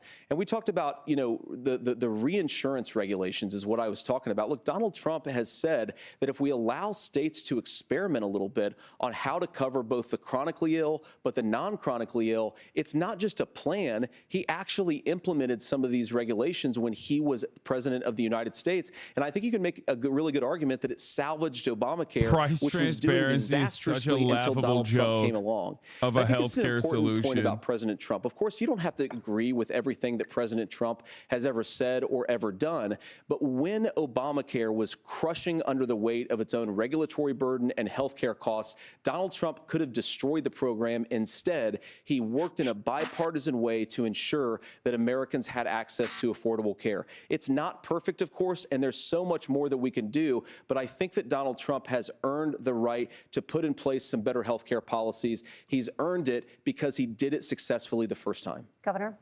All right, here's where being an old guy gives you some history. I was there at the creation of the ACA. And the reason it was so important is I come from a major healthcare state, home of the Mayo Clinic, home to Medical Alley, 3M, Medtronic, all of those. We understand healthcare. It's why we're ranked first on affordability and accessibility and quality of healthcare. And so what I know is under Kamala Harris, more people are covered than they have before. And those of you listening, this is critical to you. Now, Donald Trump all of a sudden wants to go back and remember this. He ran on the first thing he was going to do on day one was to repeal Obamacare. On day one, he tried to sign an executive order to repeal the ACA. He signed on to a lawsuit to repeal the ACA, but lost at the Supreme Court. And he would have repealed the ACA had it not been for the courage of John McCain to save that bill. Now, fast forward, what that means to you is you lose your pre-existing conditions. If you're sitting at home and you got asthma, too bad. If you're a woman, probably not. Broke your foot during football, might kick you out. Your kids get kicked out when they're 26. Kamala Harris negotiated drug prices for the first time with Medicare. We have 10 drugs that will come online, the most common ones that'll be there. But look, this issue, and when Donald Trump said, I've got a concept of a plan, it cracked me up as a fourth grade teacher because my kids would have never given me that. But what Senator Vance just explained might be worse than a concept, because what he explained is pre-Obamacare. And I'll make this as simple as possible because I have done this for a long time. What they're saying is, if you're healthy, why should you be paying more? So what they're going to do is let insurance companies pick who they insure, because guess what happens? You pay your premium, it's not much. They figure they're not going to have to pay out to you. But those of you a little older, gray, got cancer, you're going to get kicked out of it. That's why the system didn't work. Kamala Harris will protect and enhance the ACA. Governor, thank you. Senator, you have not yet explained how you would protect people with pre-existing conditions or laid out that plan. Well, look, we currently have laws and regulations in place right now that protect people with pre-existing conditions. We want to keep those regulations in place, but we also want to make the health insurance marketplace function a little bit better. Now, what Governor Walz just said is actually not true. A lot of what happened, and the reason that Obamacare was crushing under its own weight, is that a lot of young and healthy people were leaving the exchanges. Donald Trump actually helped address that problem, and he did so in a way that preserved people's access to coverage who had pre-existing conditions. But again, something that these guys do is they make a lot of claims about if Donald Trump becomes president, all of these terrible consequences are going to ensue. But in reality, Donald Trump was president. Inflation was low. Take-home pay was higher, and he saved the very program from a Democratic administration that was collapsing and would have collapsed absent his leadership. He did his job, which is govern in a bipartisan way and get results, not just complain about problems, but actually solve them. Governor, did enrollment under the Affordable Care Act go up under the Trump administration? It's higher now that we've seen it go up. Look, people are using it. The system works. And the question about this of young people or whatever, that's the individual mandate piece of this. And Republicans fought tooth and nail saying, well, Americans should be free to do this. Well, then what happens is... So you think the individual mandate's a good idea? You shrink. I think the idea of making sure the risk pool is broad enough to cover everyone, that's the only way insurance works. When it doesn't, it collapses. You are asking pre-ACA where we get people out. Look, people know that they need to be on health care. People expect it to be there. And when we are able to make it, and we are making it this way, when we incentivize people to be in the market, when we help people who might not be able to afford it get there, and we make sure then when you get sick and old, it's there for you. Because I heard people say, well, I don't I don't want to buy into Medicare or whatever. Good luck buying health care once you get past 70.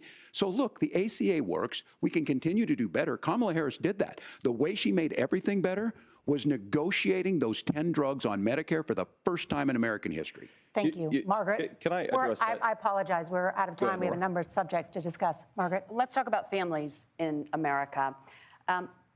There is a child care crisis in this country, and the United States is one of the very few developed countries in the world without a national paid leave program for new parents. Governor Walz, you've said that if Democrats win both the White House and Congress, this is a day one priority for you.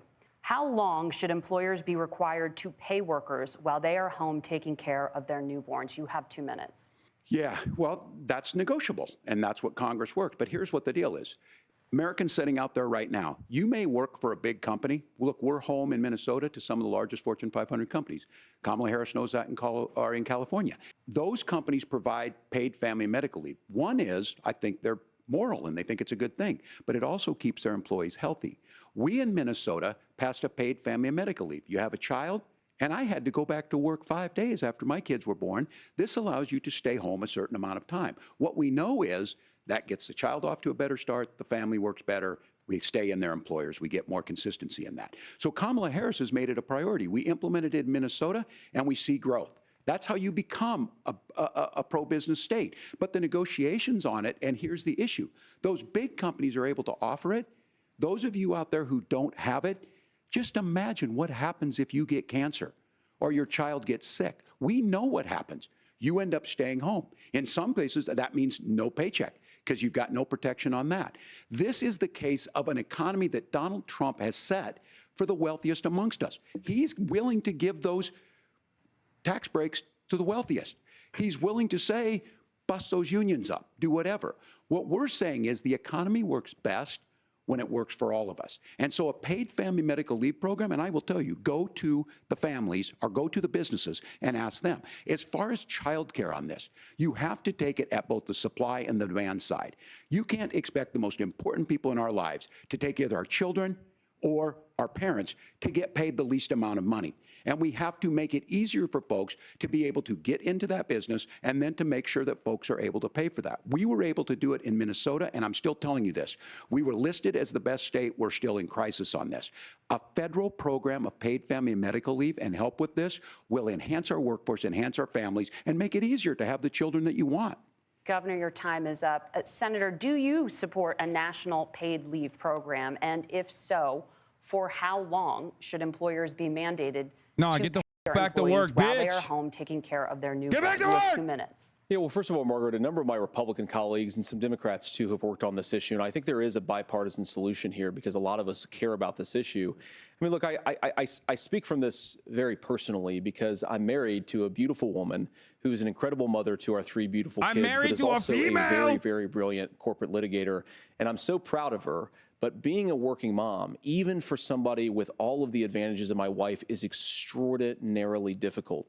And it's not just difficult from a policy perspective. She actually had access to paid family leave because she worked for a bigger company. But the cultural pressure on young families and especially young women, I think makes it really hard for people to choose the family model they want. A lot of young women would like to go back to work immediately. Some would like to spend a little time home with the kids. Some would like to spend longer at home with the kids. We should have a family care model that makes choice possible. And I think this is a very important substantive difference between Donald Trump and Kamala Harris's approach. I mean, look, if you look at the federal programs that we have that support paid family leave right now, the Community Development Block Grant, and there's another block grant program that spends a lot of money from the federal government. These programs only go to one kind of child care model. Let's say you'd like your church maybe to help you out with child care. Maybe you live in a rural area or an urban area and you'd like to get together with families in your neighborhood to provide child care in the way that makes the most sense. You don't get access to any of these federal monies. We want to promote choice in how we deliver family care and how we promote child care because, look, it is unacceptable. And, you know, of course, Tim and I have been on the campaign trail a lot the past 7 or 8 weeks. And one of the biggest complaints I hear from young families is people who feel like they don't have options, like they're choosing between going to work or taking care for their kids. That is an incredible burden to put on American families. We're the only country that does it. I think we could do a heck of a lot better. Senator, thank you.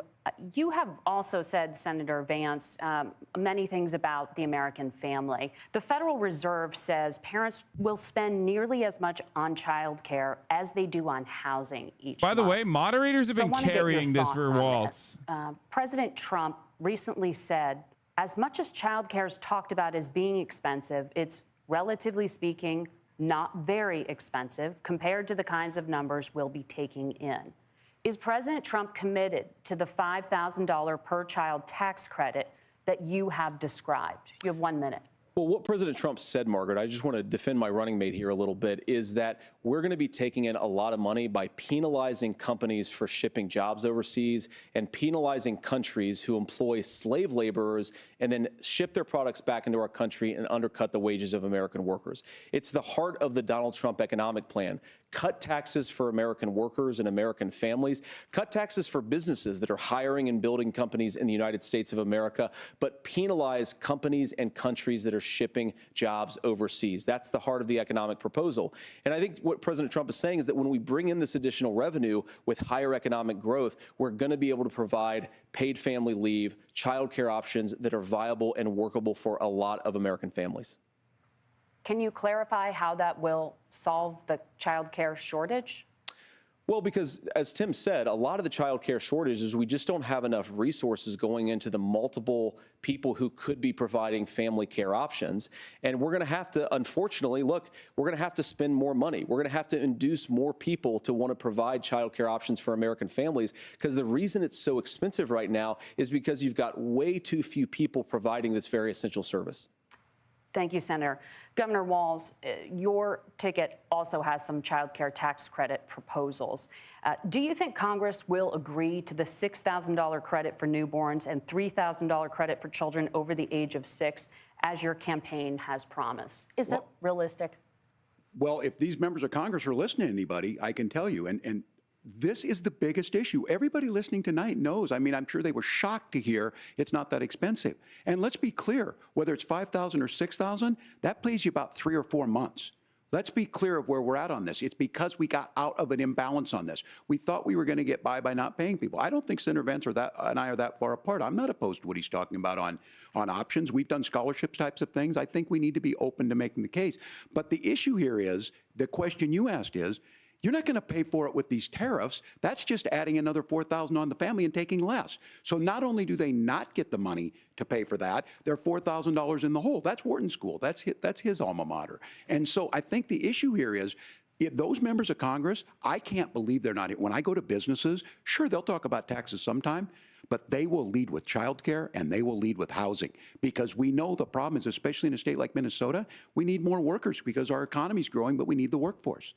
Governor, thank you. We need to move on. Nora? Let's talk about the state of democracy, the top issue for Americans after the economy and inflation. After the 2020 election, President Trump's campaign and others filed 62 lawsuits contesting the results. Judges, including those appointed by President Trump and other Republican presidents, looked at the evidence and said there was no widespread fraud. The governors of every state in the nation, Republicans and Democrats, certified the 2020 election results and sent a legal slate of electors to Congress for January 6th. Senator Vance, you have said you would not have certified the last presidential election and would have asked the states to submit alternative electors. That has been called unconstitutional and illegal. Would you again seek to challenge this year's election results, even if every governor certifies the results? I'll give you 2 minutes. Well, Nora, first of all, I think that we're focused on the future. We need to figure out how to solve the inflation crisis caused by Kamala Harris's policies, make housing affordable, make groceries affordable, and that's what we're focused on. But I want to answer your question because you did ask it.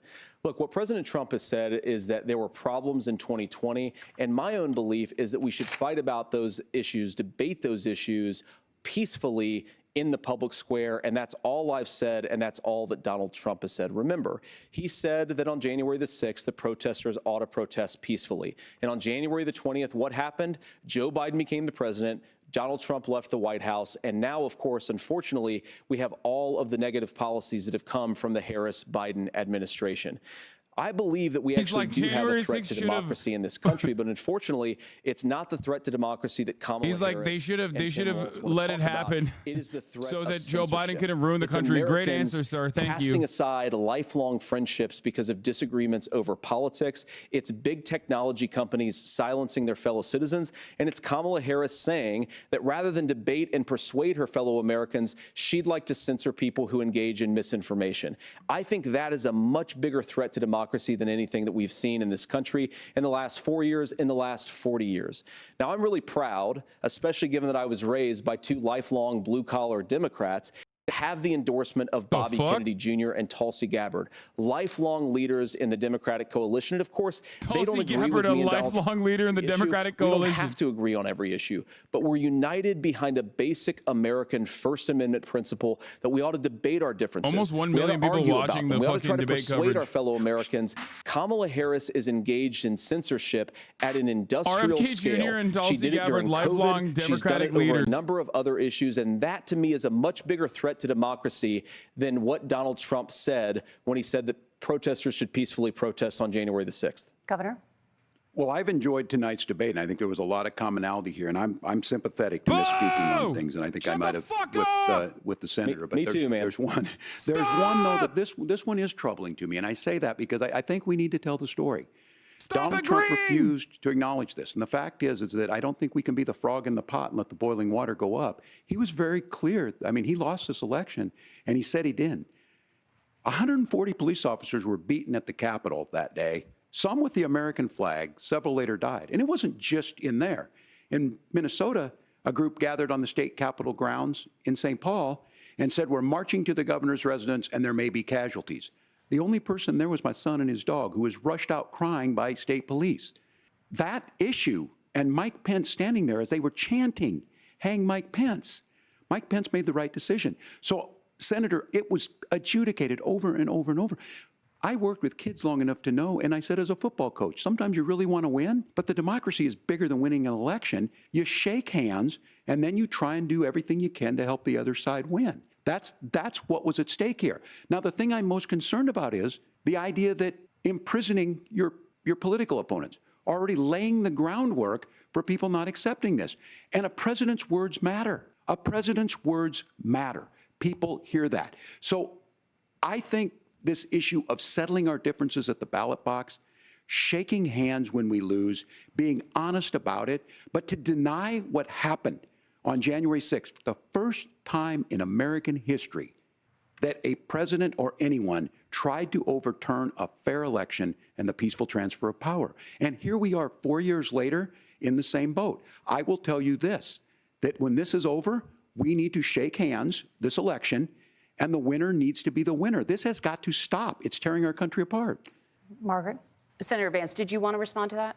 Yeah, well, look, Tim, first of all, it's really rich for Democratic leaders to say that Donald Trump is a unique threat to democracy when he peacefully gave over power on January the 20th, as we have done for 250 years in this country. We are going to shake hands after this debate and after this election. And of course, I hope that we win, and I think we're going to win. But if Tim Walz is the next vice president, he'll have my prayers, he'll have my best wishes, and he'll have my help whenever he wants it. But we have to remember that for years in this country, Democrats protested the results of elections. Hillary Clinton in 2016 said that Donald Trump had the election stolen by Vladimir Putin because the Russians bought like $500,000 worth of Facebook ads. This has been going on for a long time.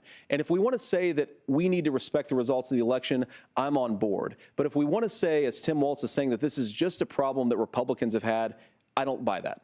Governor. January 6th was not Facebook ads. And I think a revisionist history on this. Look, I don't understand how we got to this point. But the issue was that happened. So boring. Donald Trump can do it. And all of us say there's no place for this. I liked it. I want more January 6s. It was funny. Give it up. Give it up. To kill someone, we need more January 6s. It was very funny, objectively. Censorship is book banning.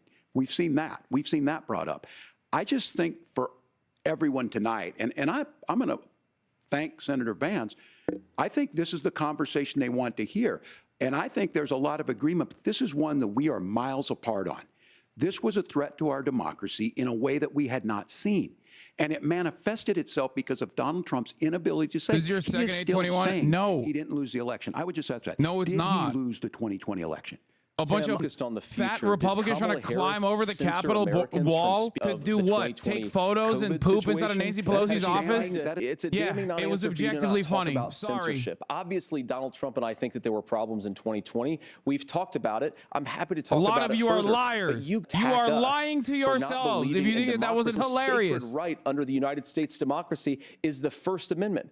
You yourself have said there's no First Amendment right to misinformation. Kamala Harris wants to use the threatening or power hate of speech. government and big tech to silence people from speaking their minds. That is a threat to democracy that will long outlive this present political moment. I would like Democrats and Republicans to both reject censorship. Let's persuade one another. Let's argue about ideas, and then let's come together afterwards. You can't yell fire in a crowded theater.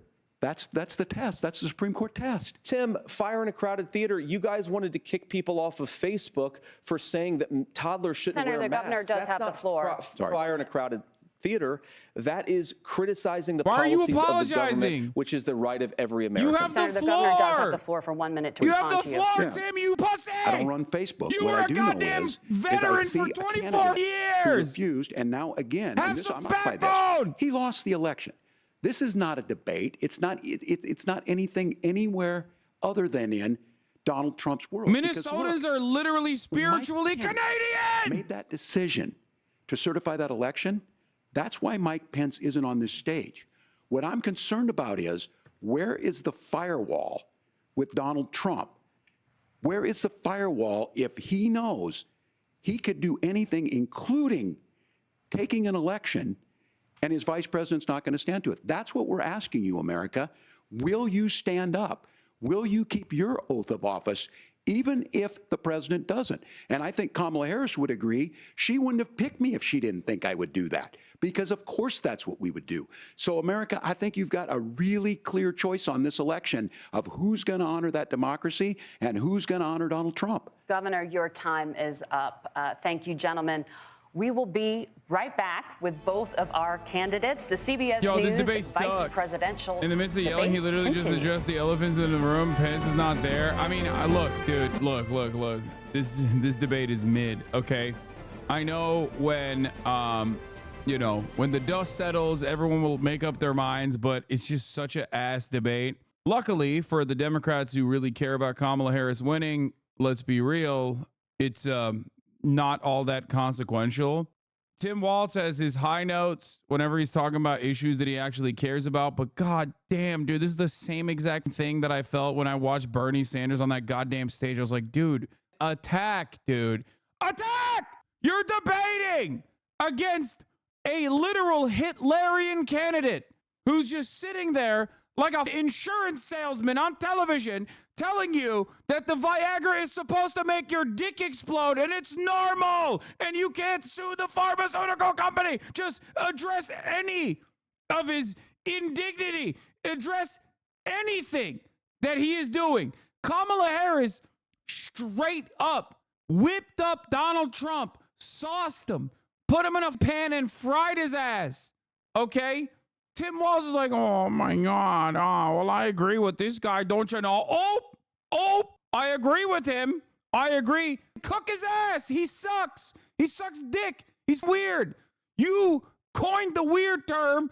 Say he's weird, because he's weird. God damn, dude. I want to move to Minnesota. He's talked more about how sick Minnesota is. I'm over here looking at house prices in Minnesota. I'm like, do I move there? Seems pretty good to me. Seems like a great place to live. Great governor. Oh my God, dude. Oh my God. On the aesthetic front, it is like mind-boggling. It is mind-boggling. It's crazy. Okay. I guess the hope is that like Americans will see that Tim Walz is like a normal guy, even though I think he destroyed that normal guy sentiment with the most important part of the debate, which is the first answer to Israel.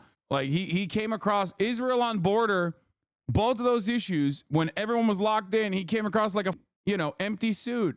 And now he comes across like a real human being.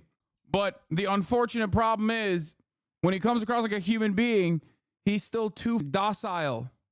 Oh, God damn. I do think that this man has been defanged in general. It's just so bad. It literally feels like they are just like, yeah, we hate our presidential candidates. Like, why don't we just run together? Okay. Look at what Trump just retweeted. What did he retweet? My daughter was killed in the Parkland shooting. It's abhorrent that Tim Walz has befriended school shooters, disqualifying. Come on, dog. Are you insane? What the? Wait, is this the one guy who like whose daughter died in Parkland, but then was like literally the one guy whose daughter died in Parkland, but thought that it was like fake? That's the guy, right? It's the one crazy one. Okay, yeah, that makes sense. That dude is so insane, dog. He literally thinks the Parkland school shooting was like fake or some shit. It was insane.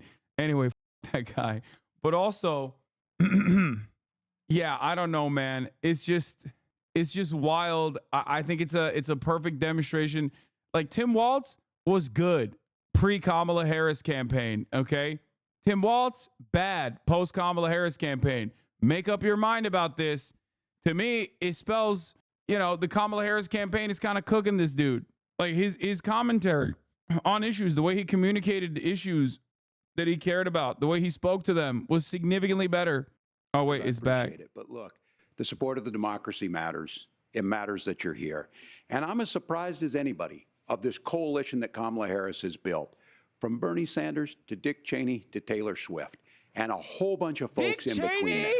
And they don't all agree on everything. Brian, kill me. They are truly optimistic people. They believe in a positive future of this country and one where our politics can be better than it is. And I have to tell you, that better than it is the sense of optimism that there can be an opportunity economy that works for everyone, not just to get by, but to get ahead.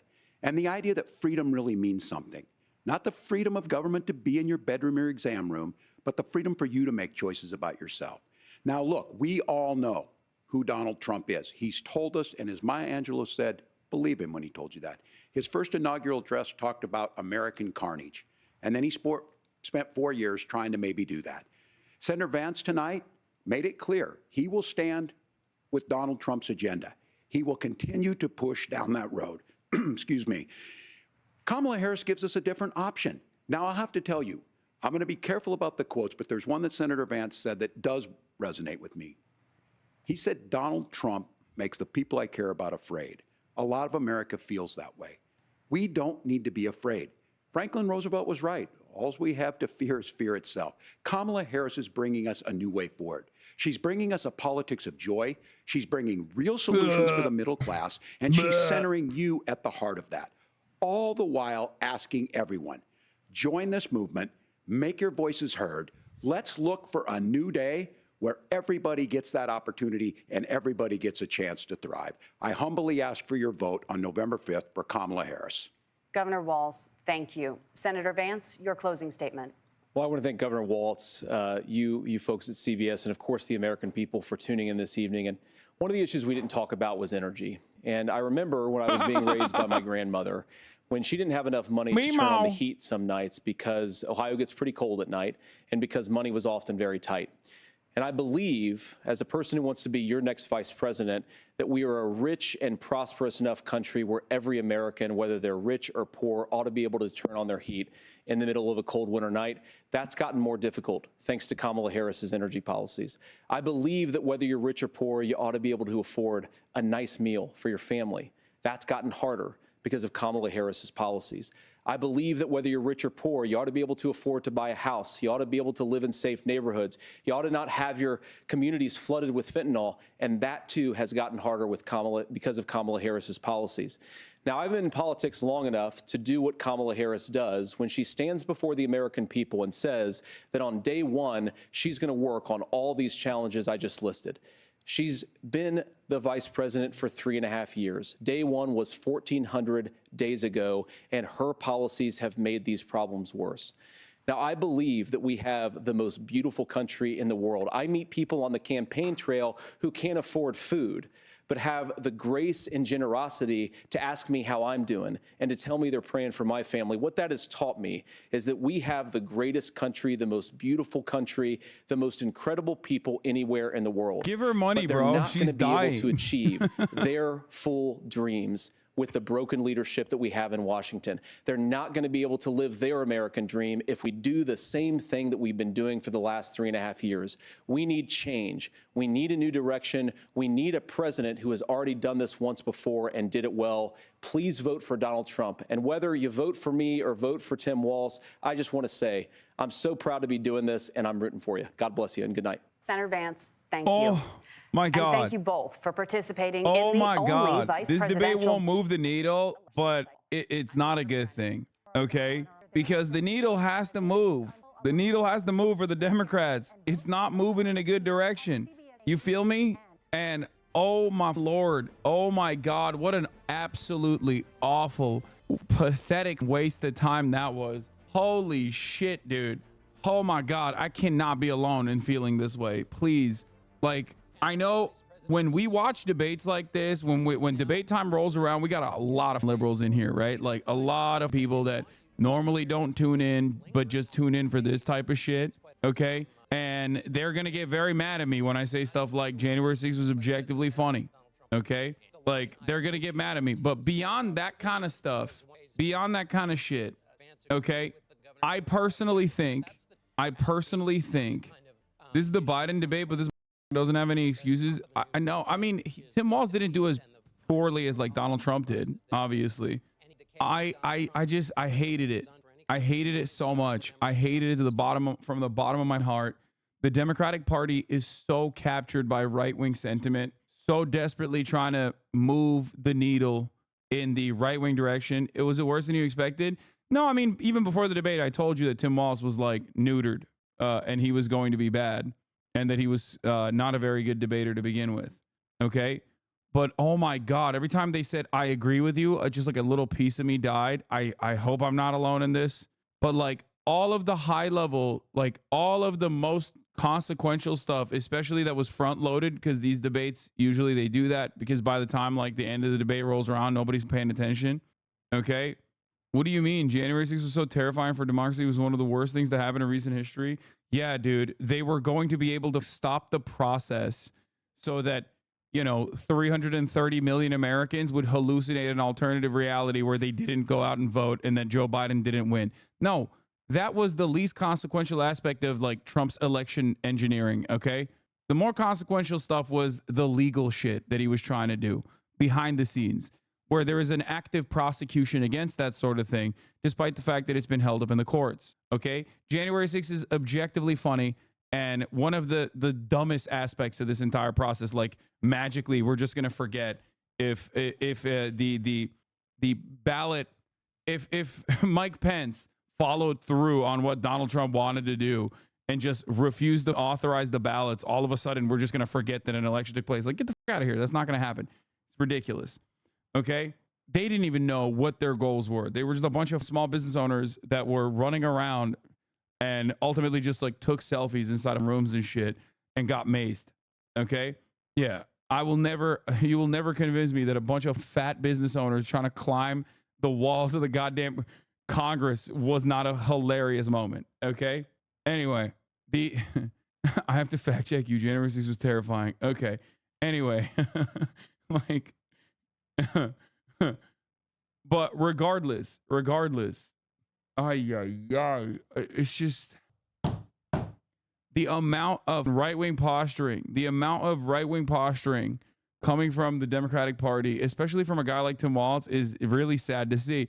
Down the stretch, Vance and Walz competed to see who could trumpet the shittiest endorsement. Vance first met with Tulsi Gabbard and RFK Jr., but Walz came out swinging by reminding everyone Dick Cheney endorsed Kamala. All in all, completely wasted block of time I regret watching. Yeah. It is very, very bad. It is very, very, very bad. I mean, it's still bad that the Americans attempted to push. Dude, come on. We are not organized nearly enough to be able to do that, okay? Anyway. All right. Ultimately, I'm going to keep it $1.50, okay? If the Democrats were just going to cave and capitulate to right-wing framing, they should have just gone with Josh Shapiro. That's what I said, okay? If Dems were going to be this pro-Israel and neuter whatever progressive momentum they would have gone with the Walz pick, they should have just went with Josh Shapiro. Sure, all of his controversies aside, he would have been a better debater. He would have been even a better communicator of Kamala Harris's policies, for sure. Like, I don't think Tim Walz's heart is in it to be like, I love the border wall. I can't wait to build it. I can't wait to... Like, he's not there. He's not nearly enough of an empty suit, at least like Josh Shapiro is. You know what I mean? He would have done the Obama speech pattern while being like, yeah, if you like your undocumented migrant, you can't keep it. I'm Josh Shapiro. That type of shit. He would have cooked. He straight up would have cooked. Pennsylvania would have been locked down. Okay? Straight up. Very different election. Very different election for the Democratic Party. You didn't build that? And pussy too? Anyway. It's so bizarre they want to push Walz in every man so bad. It's so unnecessary to win the election and actively alienates voters. No, Walz being an everyman is good. Okay? Walz could be a generational talent. The problem is you just got to let him loose. And the problem, and he's not going to be good as a everyman who's like, think about how well he spoke on the issue of lowering pharmaceutical prices, lowering housing prices. Think about how well he spoke about protecting women's right to choose.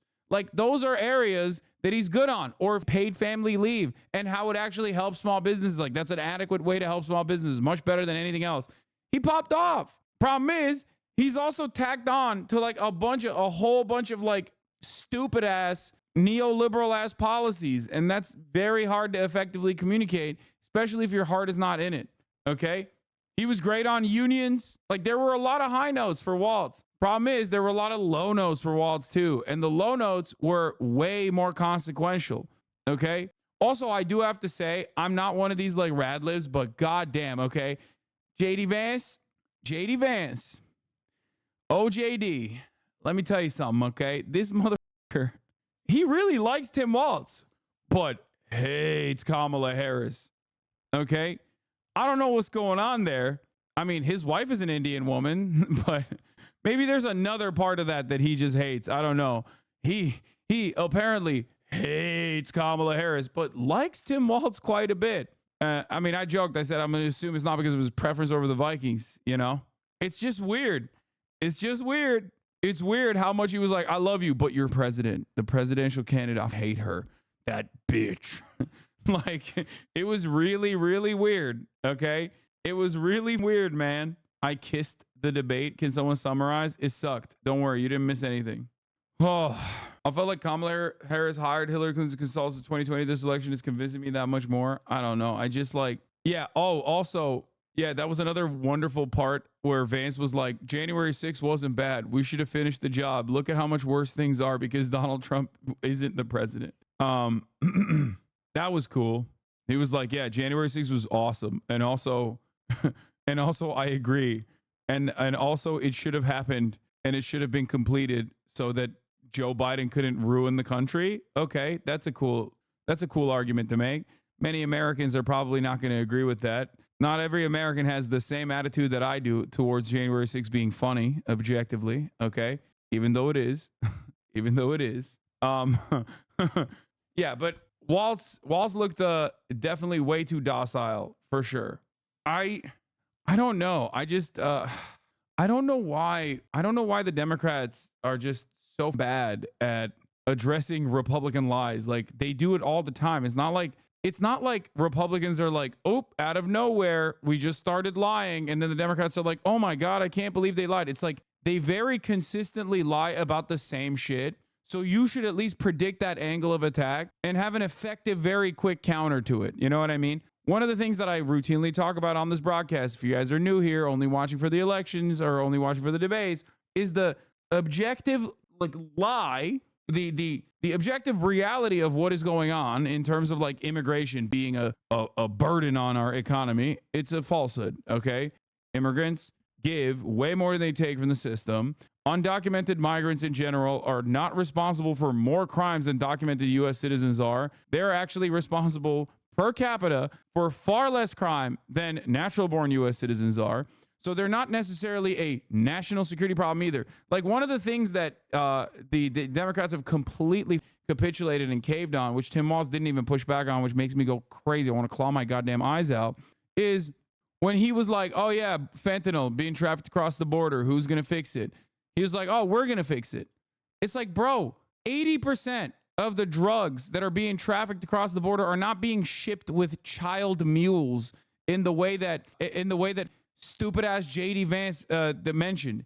It's 80 on some years. Usually it's 90%. Okay. Here's the Cato Institute. U.S. citizens were 89% of convicted fentanyl traffickers in 2022. Okay. 89%. It's Americans that are bringing the drugs, not undocumented migrants, dude. That logistically makes no sense. Like, that's not how you can build an active supply chain. Okay. You cannot build a supply chain by trafficking drugs in the pockets of migrants who are going to get apprehended by Customs and Border Patrol. It's so stupid. It's so stupid. It doesn't make sense. It's happening at regular points of entry, and it's happening with American citizens. Like, they're the ones who are bringing it in. And we're just like, nah, dude, it's actually migrants. Sorry. Anyway, it's also wild that everything is behind every problem in America is a migrant, okay? An undocumented migrant, which, by the way, can be a documented migrant, but according to JD Vance, that doesn't count either. Turns out documented legal migrants into the country are also undocumented, according to JD Vance, which he openly communicated once again. He said it over and over again, which is a crazy thing to say. How are you not going to address that? How are you not going to turn around and be like, what are you talking about? What do you mean? These guys are documented migrants and you want to consider them undocumented and you want to do mass deportation? What kind of freak shit is that? Anyway, I guess some interesting parts about the debate. Some interesting parts about the debate, of course, is that both JD Vance and Tim Walz agree that like housing shouldn't be treated like a commodity. Not that I believe either of them actually are committed to that position. Maybe Tim Walz is, okay? But like JD Vance certainly isn't. That was a wild thing to say, though. No documented immigrants in the U.S. abolish citizenship. I agree. Yeah, the United States, no more borders, no masters, no borders. But yeah, they agreed on way too much, man. I hated that. On Tiananmen Square. I mean, he was talking about riding a bike in Nebraska and the summers, and he went on and on and on. And he should have just said, look, I misspoke. I screwed up. I'm a human. Instead, he looked, he lied about that, and maybe people reminded him of his lies about in his time in uniform, and so that was bad. That's bad. I was. Just like I lied about the top of the hour ad break not coming. Just kidding. I never lied about that. It's coming for you right now at the top of the hour, baby. Let's go. At the top of the hour, there's streaming ad break. If you no longer want to see those ads, all you need to do is subscribe, which you can do for $6 or for free with a Twitch Prime. Twitch Primes are free, folks. Here's the streaming ad break now. You can also get gifted a sub if you're lucky. Harris people are thinking, maybe we should have picked Josh Shapiro. When you say 10 out of 10 and they're saying it too. Fist and so on, by the end of the debate, he was like the guy with like fleet gym shoes on running away from the question. He wouldn't answer the question about the election, couldn't because Donald Trump would not allow him to say that the election was legitimate. But on the health care issue, because I was there, I just want to tell you, the Affordable Care Act has meant so much to so many people. Donald Trump tried 60 times to kill it. Only John McCain saved it. When he couldn't kill it, he cut the budget for marketing of the ACA. He cut subsidies for the ACA. There were many ways in which he tried to strangle the ACA because he couldn't outright kill it. And he said in this campaign that he wanted to eliminate it still. So to hold him up as a champion, the guy who saved the Affordable Care Act, was perhaps the most disingenuous. God damn it. I need to hear that sweet Axel dick, dude. Come on. CNN. Where is this at? Let's hear what else is, where's the coverage? Where's the goddamn lies that coverage? were spread. There wasn't a lot of hits landed. It was more just playing defense or sticking to the issues that he was trying to push forward on. And there were things he could have fact-checked him on. I was kind of stunned by the Obamacare that he let him get as far as he did on suggesting that Trump was the savior of it. I think that, to be honest, Tim Walz was a little in over his head tonight. I think his performance got better by the end of the night. The best moment, and unfortunately it's probably what the fewest voters are going to have seen, was the January 6th answer. That felt like the moment that he had kind of taken the bait on J.D. Vance being the nice guy and trying to be friendly with him. And in that moment, he's like, wait, this is somebody I don't trust. This is somebody who has lied about things. And he kind of found his bearings there. That was a moment Did someone send me the NBC live stream? I want to see some undecided voters say some of the dumbest things I've ever heard in my entire life, please. I'm the undecided voter, by the way, and I've decided, okay? Actually, I'm even more undecided now. Why am I undecided? Because I wanted to know who would be committed to Israel doing the first strike on Tehran, okay? Who will be the brave candidate, the brave administration that will allow Israel to do nuclear holocaust, okay? And now I'm even more undecided because both of them said yes to it. So now I'm even more undecided, which is why I'm writing in Biden, okay? That's why I'm even more undecided, because they addressed it, but they both said yes to it, and I couldn't tell which one was more excited about it. It seemed like they were both maximum excited about the prospect of giving the nuclear apartheid state committing a genocide the opportunity to first strike Iran. Okay? That was what my major question was. I was shocked that the media immediately asked that as the first question. Vance and Walz face off in civil policy focused debate. It's so funny that Trump, in the midst of it all, was like talking about Pete Rose. He was like, this debate sucks. The great Pete Rose just died. He was one of the most magnificent baseball players to ever play the game. He paid the price. Major League Baseball should not have allowed him into the Hall of Fame many years ago. Do it now, before his funeral. This is the man that needs the nuclear launch codes, okay? Once again, Pete Rose was a pedophile, by the way. I didn't know that. I don't know anything about baseball. He was a self-admitted pedo? Jesus Christ. What the fuck? That's crazy. What the fuck? Oh, that's wild. I guess it's because like all the rock music was like talking about doing statutory rape to minors, so they thought it was cool to say shit like that. That's insane, dude. How are you a self-admitted pedophile? Wild shit. Yeah, he heard she was only 17, if you know what I mean. And he was like, I do know what you mean. I'm Pete Rose. And I agree with this message. I endorse it. Yeah, but like no one has more hits than him ever. So that's gotta like mean something. He was banned from baseball for gambling on the MLB. What does that mean? Does that mean that being a pedophile makes you hit harder? Like, is that my takeaway from this? I didn't know anything about Pete Rose until this moment. And let me tell you, everything I found out about him in the last 3 minutes have been awful. Okay. What the fuck? Vance is on Fox News. Trump, not Kamala Harris, the person who has sort of broken the entire world. And I just tried to make that point as much as possible, man. Just make it about substance and let the American people make up their mind. One of the things is I was watching the 181 ballistic missiles being fired from Iran into Israel, and I'm so thankful they got most of them down, but they're now really fighting a forefront war. And I just know in the back of my mind that there is this radical anti-Israel, anti-Semitic even wing within the Democratic. I hate it, man. It's crazy. Israel about to have a 5-front war tomorrow when they go to war with like Iraq or something. And it's again Hezbollah, not Israel's fault. They have in their charter, they've stated over and over, they want to wipe Israel off the map. We hear it in the halls of Congress, college campuses. Right. This is a serious, their very existence is at risk here. No, that's exactly right. And of course, not just their existence, but America's national security here. I mean, if Iran becomes a regional hegemon, it will have a nuclear weapon the next week. Right. That will seriously endanger the United States of America, because the Iranians have shown they're clearly not rational. But you think about this happened, Sean, because of confused policy from American leadership. We ask ourselves, like, how did it get to the point where Iran is launching 200 ICBMs at America's most important regional ally? And the answer is because they don't actually know where Kamala Harris stands. Now, you talk about how they've cozied up to sort of this weird pro-Hamas wing within their own party. That's why, because the Ayatollah loves Kamala Harris. But it shows that confusion that comes out of that policy invites a lot of aggression, invites a lot of bad guys doing terrible things, and it also, Sean, motivates a lot of really stupid policy. 200 ICBMs, that's not cheap. Iran has a lot of other weapons. How did they fund it? 2 reasons, Sean. Number one, Kamala Harris went to war against the American energy sector that radically increased the amount of oil revenue. Yeah, like These people are so insane. It's just like the media is so at odds.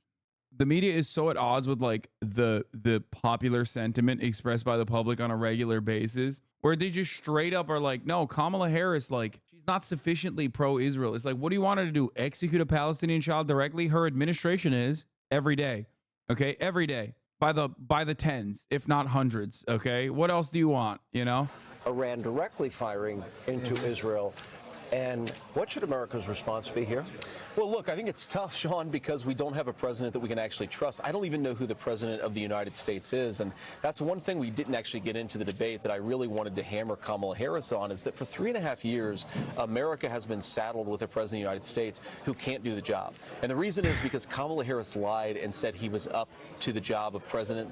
And of course he wasn't. And now we're in this, we've got this terrible crisis in Appalachia, these terrible floods, a lot of people affected. We've got this regional war breaking out in the Middle East, and we don't have effective American leadership. Best on I ever. think what our response is fundamentally, nice shirt. This is Israel's security, and they have to make the decision about how they're best going to protect their own security, and they need the support of their American allies, not Joe Biden, as confused as he is, standing behind them, effectively promising that he's going to punish them. No, Chad, Kamala Harris didn't cause the hurricane. It was immigrants. Like, what? Come on, get it right. Kamala Harris caused everything bad because she brought the immigrants in who caused the hurricanes. A viable intelligence service. Duh. They're going to make their own decision about how to protect their sovereignty. I think our role here, support our friends, and also get back to some common sense foreign and economic policies so that we can be strong enough to respond to the next national security challenge. Let me ask you, you kept bringing up a point that I felt was very effective in this debate, and that is she's been vice president nearly 4 years. Yeah. And, you know, on day one, I'm going to fix inflation. On day one, I'm going to fix the border. On day one, I'm going to do this and that. And, you know, and Walz kept bringing up the issue of immigration. Yes. You brought up the 90 some odd executive orders that they bragged about. That's right. But also for 3 years, they said the border is secure, and Harris wants to decriminalize illegal immigration, offer free food, housing, health care, education, sex change operations, amnesty on top of it.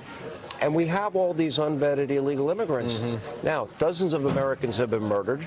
I had the parents of 2 of them on last night, Rachel Morin's mom and Jocelyn Nungary. Many Americans have been raped, including children. Yep. We have other victims of violent crime, unvetted Harris-Biden illegals. It's awful. It's atrocious. The cost is through the roof. And I think America understands it, but you also brought up other aspects, how it impacts education and the economy and housing and the high cost of housing.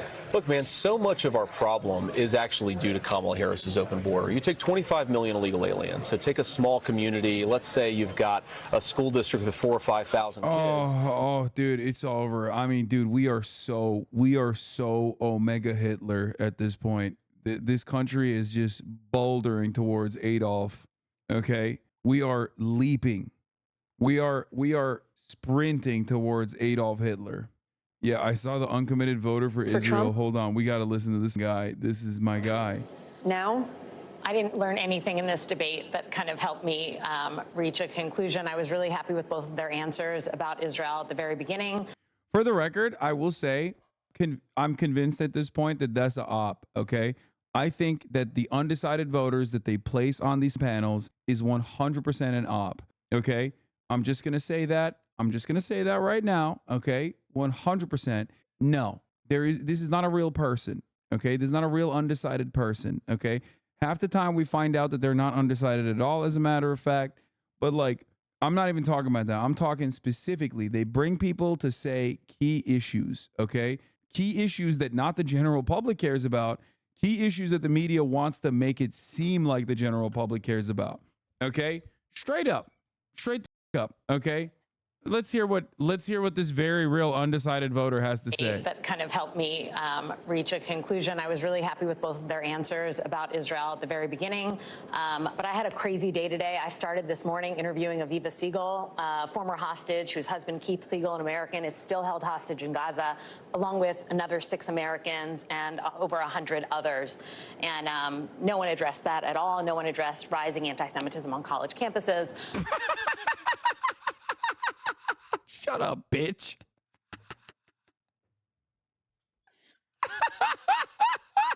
Get the f out of here.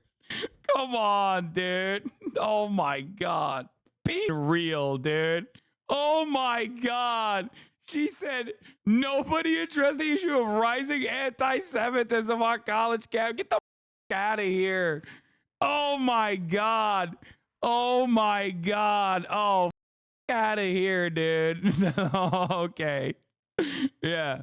I'm a stevedore, and honestly, I'm a longshoreman. And one of my primary concerns is the rising issue of anti-Semitism on college campuses. If you ask the average American, they'd probably be like, we're not doing enough anti-Semitism. What the are you talking about, dude? Literally. And I'm not even saying that about like Israel. They're just in general, as a standalone. Anti-Semitism is rising, and Americans want more of it, okay? Completely removed from Israel. Pro-Israel, anti-Israel on both sides. Most Americans already have underlying anti-Semitic tendencies to begin with. Absolutely zero Americans are voting on the basis of anti-Semitism increasing on college campuses, okay? Jesus Christ. Oh my Lord, dude. Rising anti-Semitism on college campuses. I have more homework to do. Thanks. I'm afraid we're out of time. Thank you all. Oh, that's great. That's great. That's cool, man. Oh, Jesus Christ. Average rural Pennsylvanian probably, yeah, the average rural Pennsylvanian not probably, definitely believes that, okay? And on both sides of the issue of Israel, for the record. Like, they could be the average rural Pennsylvania who's like, I don't know why we're giving so many tax dollars to the Jew nation. They control the media. That's probably why. Or we need to give more tax dollars to defend Israel because it's the God's chosen children, and I'm an evangelical. But also they run the media. Both sides of the issue is going to be anti-Semitic. It's the United States of America. Okay, come on, literally ridiculous. Like, she didn't even say anti-Semitism rising in America. She said on college campuses, brother. I can't. I can't. Like, what? Like, not even anti-Semitism rising in America, okay? That at least addresses a concern of, like, Jewish voters. For sure. That is definitely a concern of Jewish voters. She said anti-Semitism rising on college. Okay, I'm done. I'm done. No. We're moving. We're moving on from this objectively insane statement from a definitely real undecided voter. Okay. Oh, Jesus Christ. Oh, it's so many of the one key thing with like undecided voters that makes me feel like it's always an op is that they're always so right wing. Like, there is, like, you rarely ever see like one undecided voter that's like, dude, I want the housing prices to go down. What the it's impossible to rent, okay? I meet real people every day, and that is like their primary concern. But I turn on the television and I see these undecided voters, and they're always talking about like the most weird right-wing issues. They're always so undecided because they're so heavily invested in the right-wing framing for some reason. You know what I mean? It's crazy. It's crazy. I don't know how they're just so always laser focused. NBC, CNN, no matter where you tune into, every undecided voter is like literally just a Trump voter. Almost always. They're almost always just straight up Trump voters, dude. It's wild. Meet Americans where they're at in the real world. They come across like they're goddamn socialists when it comes to like their own economic struggles and how to address them. But turn on the TV and everyone's a goddamn small business owner who's like, we really got to move on this stuff, you know? Really got to make sure that we lower the corporate tax rate a little bit further. Am I right? And it's like, bitch, you own an HVAC business. What do you mean lower the corporate tax burden? What are you talking about? Oh my God. As a moderate myself, I find myself heavily concerned with asylum seekers and the way Vance described the illegal process of applying for citizenship made me agree with the Republicans a little bit more now. What are you talking about? Look at comment history. What? As a moderate voter myself, thank you for covering the Hurricane Helene devastation. If you haven't seen covering the minor story in Tennessee about the CEO made the employees stay during the initial flooding, I think it would find it very interesting, especially since it ties. Wait, what do you mean? There is no illegal process, brother. What are you talking about? Unless you think the Customs and Border Patrol and the Department of Homeland Security is in the tank from Kamala Harris and they secretly want a migrant invasion in the way that J.D. Vance is representing it, you should not believe anything he said. That application process is simply to streamline the applicants, okay? They look through and only give temporary protected citizenship status to migrants when they have a legal claim for asylum. Oh. Anyway, can you play the whole undecided panel section? Hopefully, we'll look at it tomorrow, most likely. It's one of my favorite parts of like these kinds of debate mania. The debate shit is like when you get to hear from like very obviously right-wing voters that they hand selected on a bunch of key issues that like average Americans definitely do not care about. Okay? Definitely do not care about. Every undecided voter is like, in 2016, I voted for Donald Trump. In 2020, I voted for Donald Trump. I'm an undecided voter. I'm voting for Donald Trump. It's like, well, bitch, why are you on the panel? You're not undecided. You are literally decided. You have decided with more conviction than like 70% of the Democratic electorate. Like, what are you talking about? Democratic Party voters are less decided than you, okay? They're still like, I don't know. The immigration stuff's kind of weird to me. I'm a Democrat, but I don't get it. Meanwhile, these are the ones that are getting like, it's like QAnon supporters that are like, you know, I do think that the Democrats are pedophilic vampires who are actually overtaking the government by the way of deep state and you know, doing targeted blackmail assassination campaigns and then cloning out the candidates with like different versions of them that to make them more docile to communist sentiment. But also, I'm a little undecided on the issue. It's like, no, you're not. You're Ashley Babbitt. You got shot in the head at the Capitol on January 6th, okay? You are Ashley Babbitt. You are not undecided. You have made your decision. What the f-? Rest in peace, comrade. Ashley Babbitt. Oh. Ay, ay, ay. That was a Pittsburgh area bar, and there's been 2 alleged hate crime attacks on Jewish students at UPitt in 1 month, so that's why the anti-Semitism on college campus is being played up in local media. It's been a headache for Palestinian people in the area. Okay, regardless. Oh, ridiculous. You bit my January 6th joke. How dare you? I didn't see it. There's too many chatters. Ay, ay, ay. How do you respond to Prezzo calling you out for your Twitter coverage of the debates? He's right, and he's funny, but he's also right. Can't take us on seriously with his armpit next to his tweets. He's correct. Oh, Ashley got to go to the Capitol and meet Ronald Reagan the same day. Correct. That's a twofer.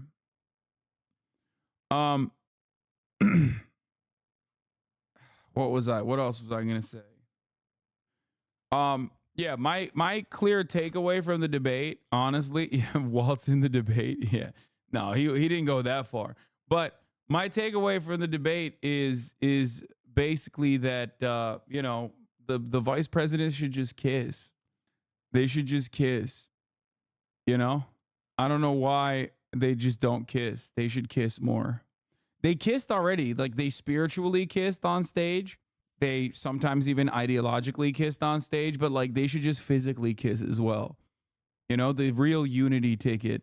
The real unity ticket is not RFK Jr. endorsing Joe Biden or Donald Trump and then Dick Cheney endorsing Kamala Harris. The real unity is JD Vance and Tim Walz kissing each other. And that's what I'm here for. Okay? God, I hated that process. It's like, I just don't understand. I constantly find myself wondering, like, who is this for? It is not for me. It is never for me. Is it for you? I don't think so. I guess there's people out there that, I don't know, this is appealing to. Oh, let's hear from this freaking nerd. He said it in an interview, and this is a direct quote, "I certainly would like abortion to be illegal nationally." No caveats there. He added that he was, quote, sympathetic to the view that a national ban was necessary. Don't discount the viewers. Like, don't discount the NATO voters. Okay, the one NATO voter can't vote anymore because he's in jail for an attempted assassination of the former president. Okay, there was one NATO voter, and now he's in jail, so he can't even vote. And then in the Senate, as recently as late last year, he explicitly pushed a national ban as early as 15 weeks gestation. As a debate moderator said to him, he can try to spin that as just a standard, but it's not like a goal or a target. That was federal legislation, or the idea of it at least. That for the record, now that I've said that, there's a second NATO voter for sure. Anderson before he was elected. Daniel Dale, thank you very much. We're about to get the first reaction from voters to the Walz-Vance debate. Our focus group of undecided voters in Michigan is going to weigh in. Plus, we're awaiting results from our instant debate. Yes, I can't wait. I can't wait for the undecideds to be like, I'm extra undecided because I couldn't understand who wanted to nuke Tehran more. Okay. Here, by the way, I'm not alone in this. He wasn't able to explain anything in any way or even repudiate it with any conviction. Again, it doesn't really matter. Just calling balls and strikes here. But he should have just gone after JD for being unpopular and weird. Why try to make this guy seem normal? Another piece of evidence that there's been a concrete shift in strategy from the Harris camp in recent weeks. This is something that I noticed. This is something that I've been talking about for a little bit. Like post DNC, there was like a noticeable shift. Tim Walz was in the back burner. They like back pocketed him pretty aggressively. They also neutered a lot of the most effective parts of his communication strategy, in my opinion, specifically addressing how weird the Republicans are. I don't know why they did that. Maybe they just like saw something and they were scared. I don't know. Or maybe they're just afraid of victory. That could be a reason. Okay. Because they just stop saying that. They just, whenever they do something and it's like kind of popular, they're like, oh my God, we might actually end up putting up good numbers. We can't do that. Please, let's get back to this boring ass bullshit. Yes. Never. Listen. The Democrats have a profound ability to snatch defeat from the jaws of victory. Okay. They are literally running against a historically unpopular former president. So unpopular that he has now been assassinated twice. Okay. And it didn't do shit to his numbers.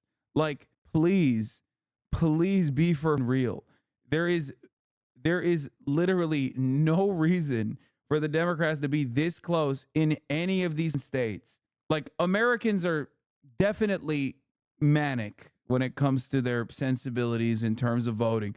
Like, they are of two minds at all times. They'll say, we want amnesty now and we want it for all migrants. And then they'll, in the same breath, say, we want to deport every migrant in this goddamn country. They're all rapists and drug dealers.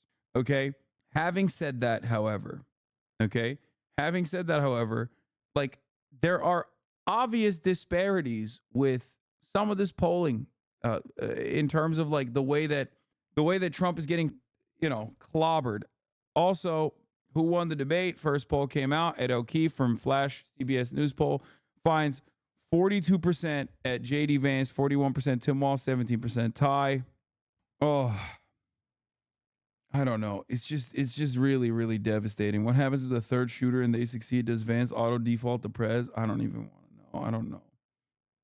The difference for how the campaign strategy is shifting is Jeff Guerin. This guy's now running the Kamala campaign. Wait, actually, 3 weeks into her presidential run was the first time the Biden campaign's pollsters, now hers, held a deep dive call with Kamala Harris' inner circle to discuss what she's been saying on the stump. Over the line came a lot of praise, but also some suggested tweaks. First, said veteran Democratic numbers man Jeff Guerin, summarizing their analysis, "Stop saying we're not going back.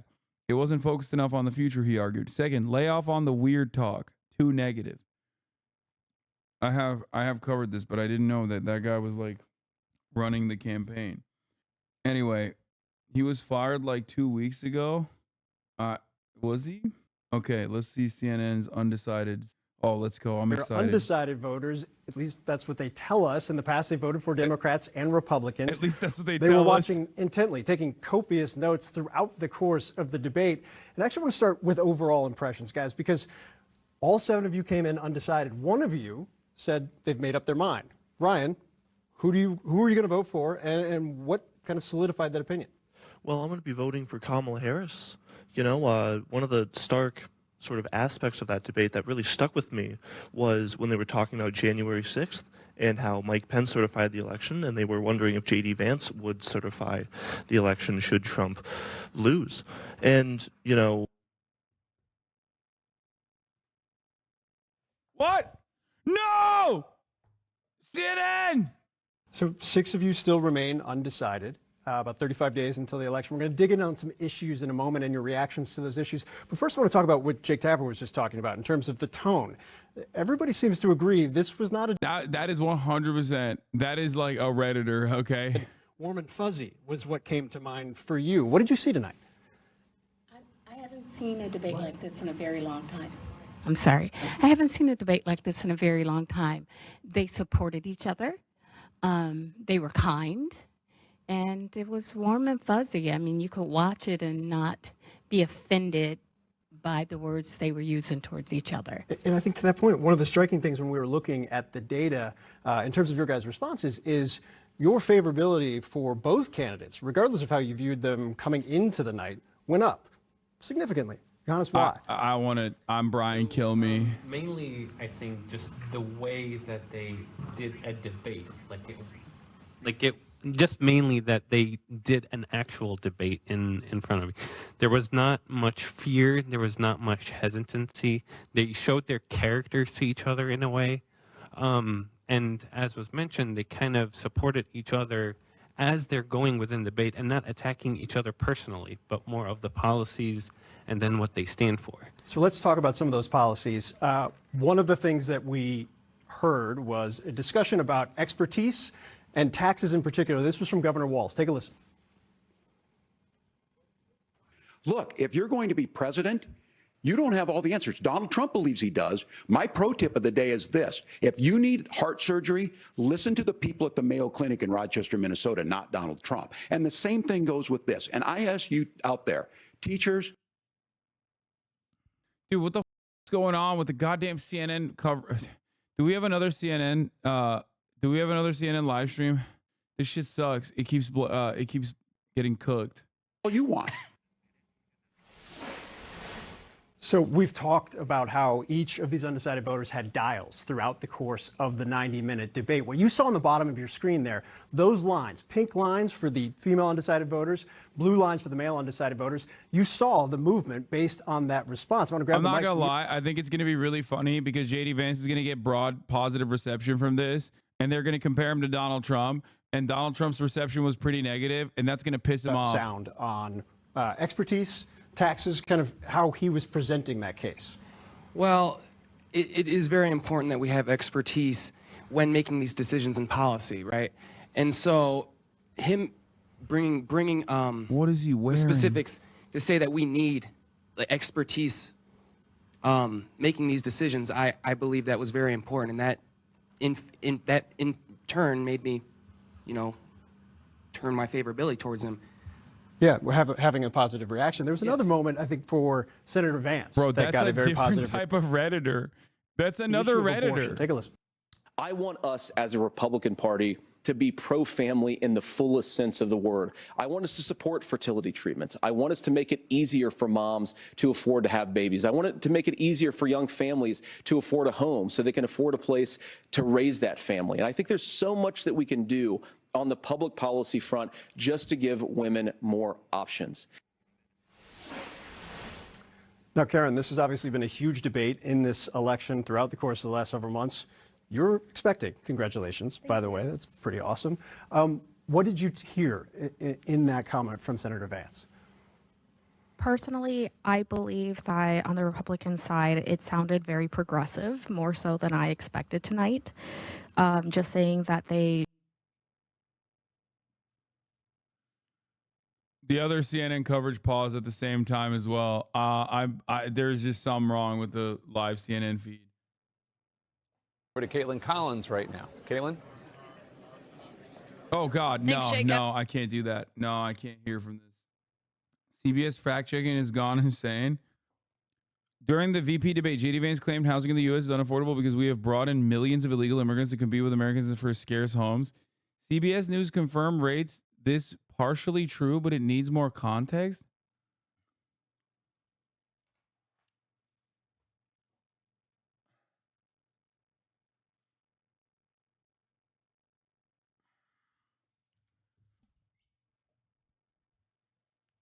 Fact check true by real American patriots. Hong Kong Tim caught lying. What the fuck was he saying about the Tiananmen Square? Like why? What? Like why was how? This is how TikTok is reacting to the debate. As much as I dislike JD, I think this debate has been by far the most respectful on both sides in years. They showed empathy and for the most part didn't talk over each other. They didn't trade. That debate was leaps and bounds better than our presidential debate. Oh, God. Gross. NBC News just polled the group of undecided voters. 5 of 6 said Tim Walz won the debate. Yeah, I still think they're I still think they're ops. This is damaging because guess what, dude? Everybody knows Tim Walz is a human. His favorabilities look good. But the fact that they keep like agreeing with one another in that debate humanizes the empty shell, the sociopathic empty shell that is JD Vance. My MAGA mom prefers Walz over Vance now somehow. I thought Walz dropped the ball hard. No. So the one thing that I briefly mentioned but didn't talk about too much, didn't dial in too much, okay, which is the fact that like JD Vance reads well in general. He seems like a different type of politician, an empathetic person, a real person, okay? And I think that is part of the reason why there's still like a 50-50 split. Did I say JD Vance? Oh my God, I mean Tim Walz. Sorry. Tim Walz is an empathetic person. He reads as like a normal person. JD Vance, on the other hand, is a lizard person. JD Vance is exactly like he's like a Josh Hawley type where he's just inauthentic. He's an inauthentic piece of shit. Okay? So I think Walz's normal guy attitude kind of carried him throughout this battle. And I do believe that the media, that like the scorers will look at and respond more positively to the JD Vance style of commentary and debating because they are also all Yale and Harvard and Ivy League graduates themselves. But average Americans will most likely look at Tim Walz and go, that seems like a normal guy. He seems like a teacher. You know what I mean? Approval before and after from CBS. Tim Walz's approval went up, but from 52 to 60%. But JD Vance's approval went up 9 points amongst debate watchers. Tone of the VP debate was generally positive. Yeah. And that's not good because people already liked Tim Walz, but people did not like JD Vance before. So them agreeing, this was the other reason why I kept yelling about them agreeing. You're just only humanizing. You're only humanizing the lizard in a skin suit that is JD Vance. And that's part of the reason why you didn't even see JD Vance like defend Donald Trump all that much. And he made a convincingly moderate of himself, especially after all of the podcast hits that came out about him. He basically was able to conduct himself in a way where he was able to kind of even separate himself from Donald Trump on like negative stuff while simultaneously, and I mean, he still obviously has to defend Trump. Like that's what the base demands, but he basically was building his own personal brand on that stage and he did a really good job at that. And that's actually not very good. Vance was polarizing. Walz stabilized his image. This shit is exactly how Harris destabilized Trump's image during the debate and why I think Walz is a good pick, if not the best pick in this particular campaign cycle. No, I think you're wrong. I think Vance came in. Vance absolutely came in as the unfavorable candidate. And the polls reflect that reality. JD Vance's favorability is far worse than Tim Walz's favorability across the board. And he was able to conduct himself in a way that made it seem like he was in agreement with fucking a person with high favorability, right? I was shocked at how personal this debate was between the two of them. It definitely did not feel like a typical VP debate. Usually they talk about the top of the tickets like 90% of the time. This time they talked about the tops of the tickets like 40% of the time. Yeah. But yeah, Walz's performance definitely left much to be desired. It was subpar. Kamala Harris absolutely clobbered the shit out of Donald Trump. JD Vance didn't do that to Tim Walz in the same way, but he definitely outperformed him. Tim Walz, on the other hand, I don't know. I think he could have done better. But the only reason why he didn't take too much of a hit is because he's still objectively more likable and more human than most politicians. Idejder actually has a good point. If it matters, post-debate coverage sometimes matters more than the debate. And Vance is getting clocked in the media because of his J6 answer. Yeah, his J6 answer was insane. And I say this as someone who thinks January 6th was hilarious. But me thinking January 6th is hilarious is one thing. Being the new vice presidential candidate for the former president who did January 6th and a whole bunch of other stuff surrounding January 6th, going up on the national stage and being like, no, actually, they should have finished the job is insane. I don't think that most people care about January 6th that much, but news watchers definitely do. And that's why they'll hit JD Vance a bunch on that front for sure. All right. You don't think we're gaming? It's been a long day. Yes, we are not gaming. You are correct on that front. Okay. Because I'm running the last 3-minute ad break now and I'm going to go to bed because I'm tired. People saw the same Walz they saw before the debate and people saw JD Vance from his MSNBC days instead of podcast JD Vance. Yes.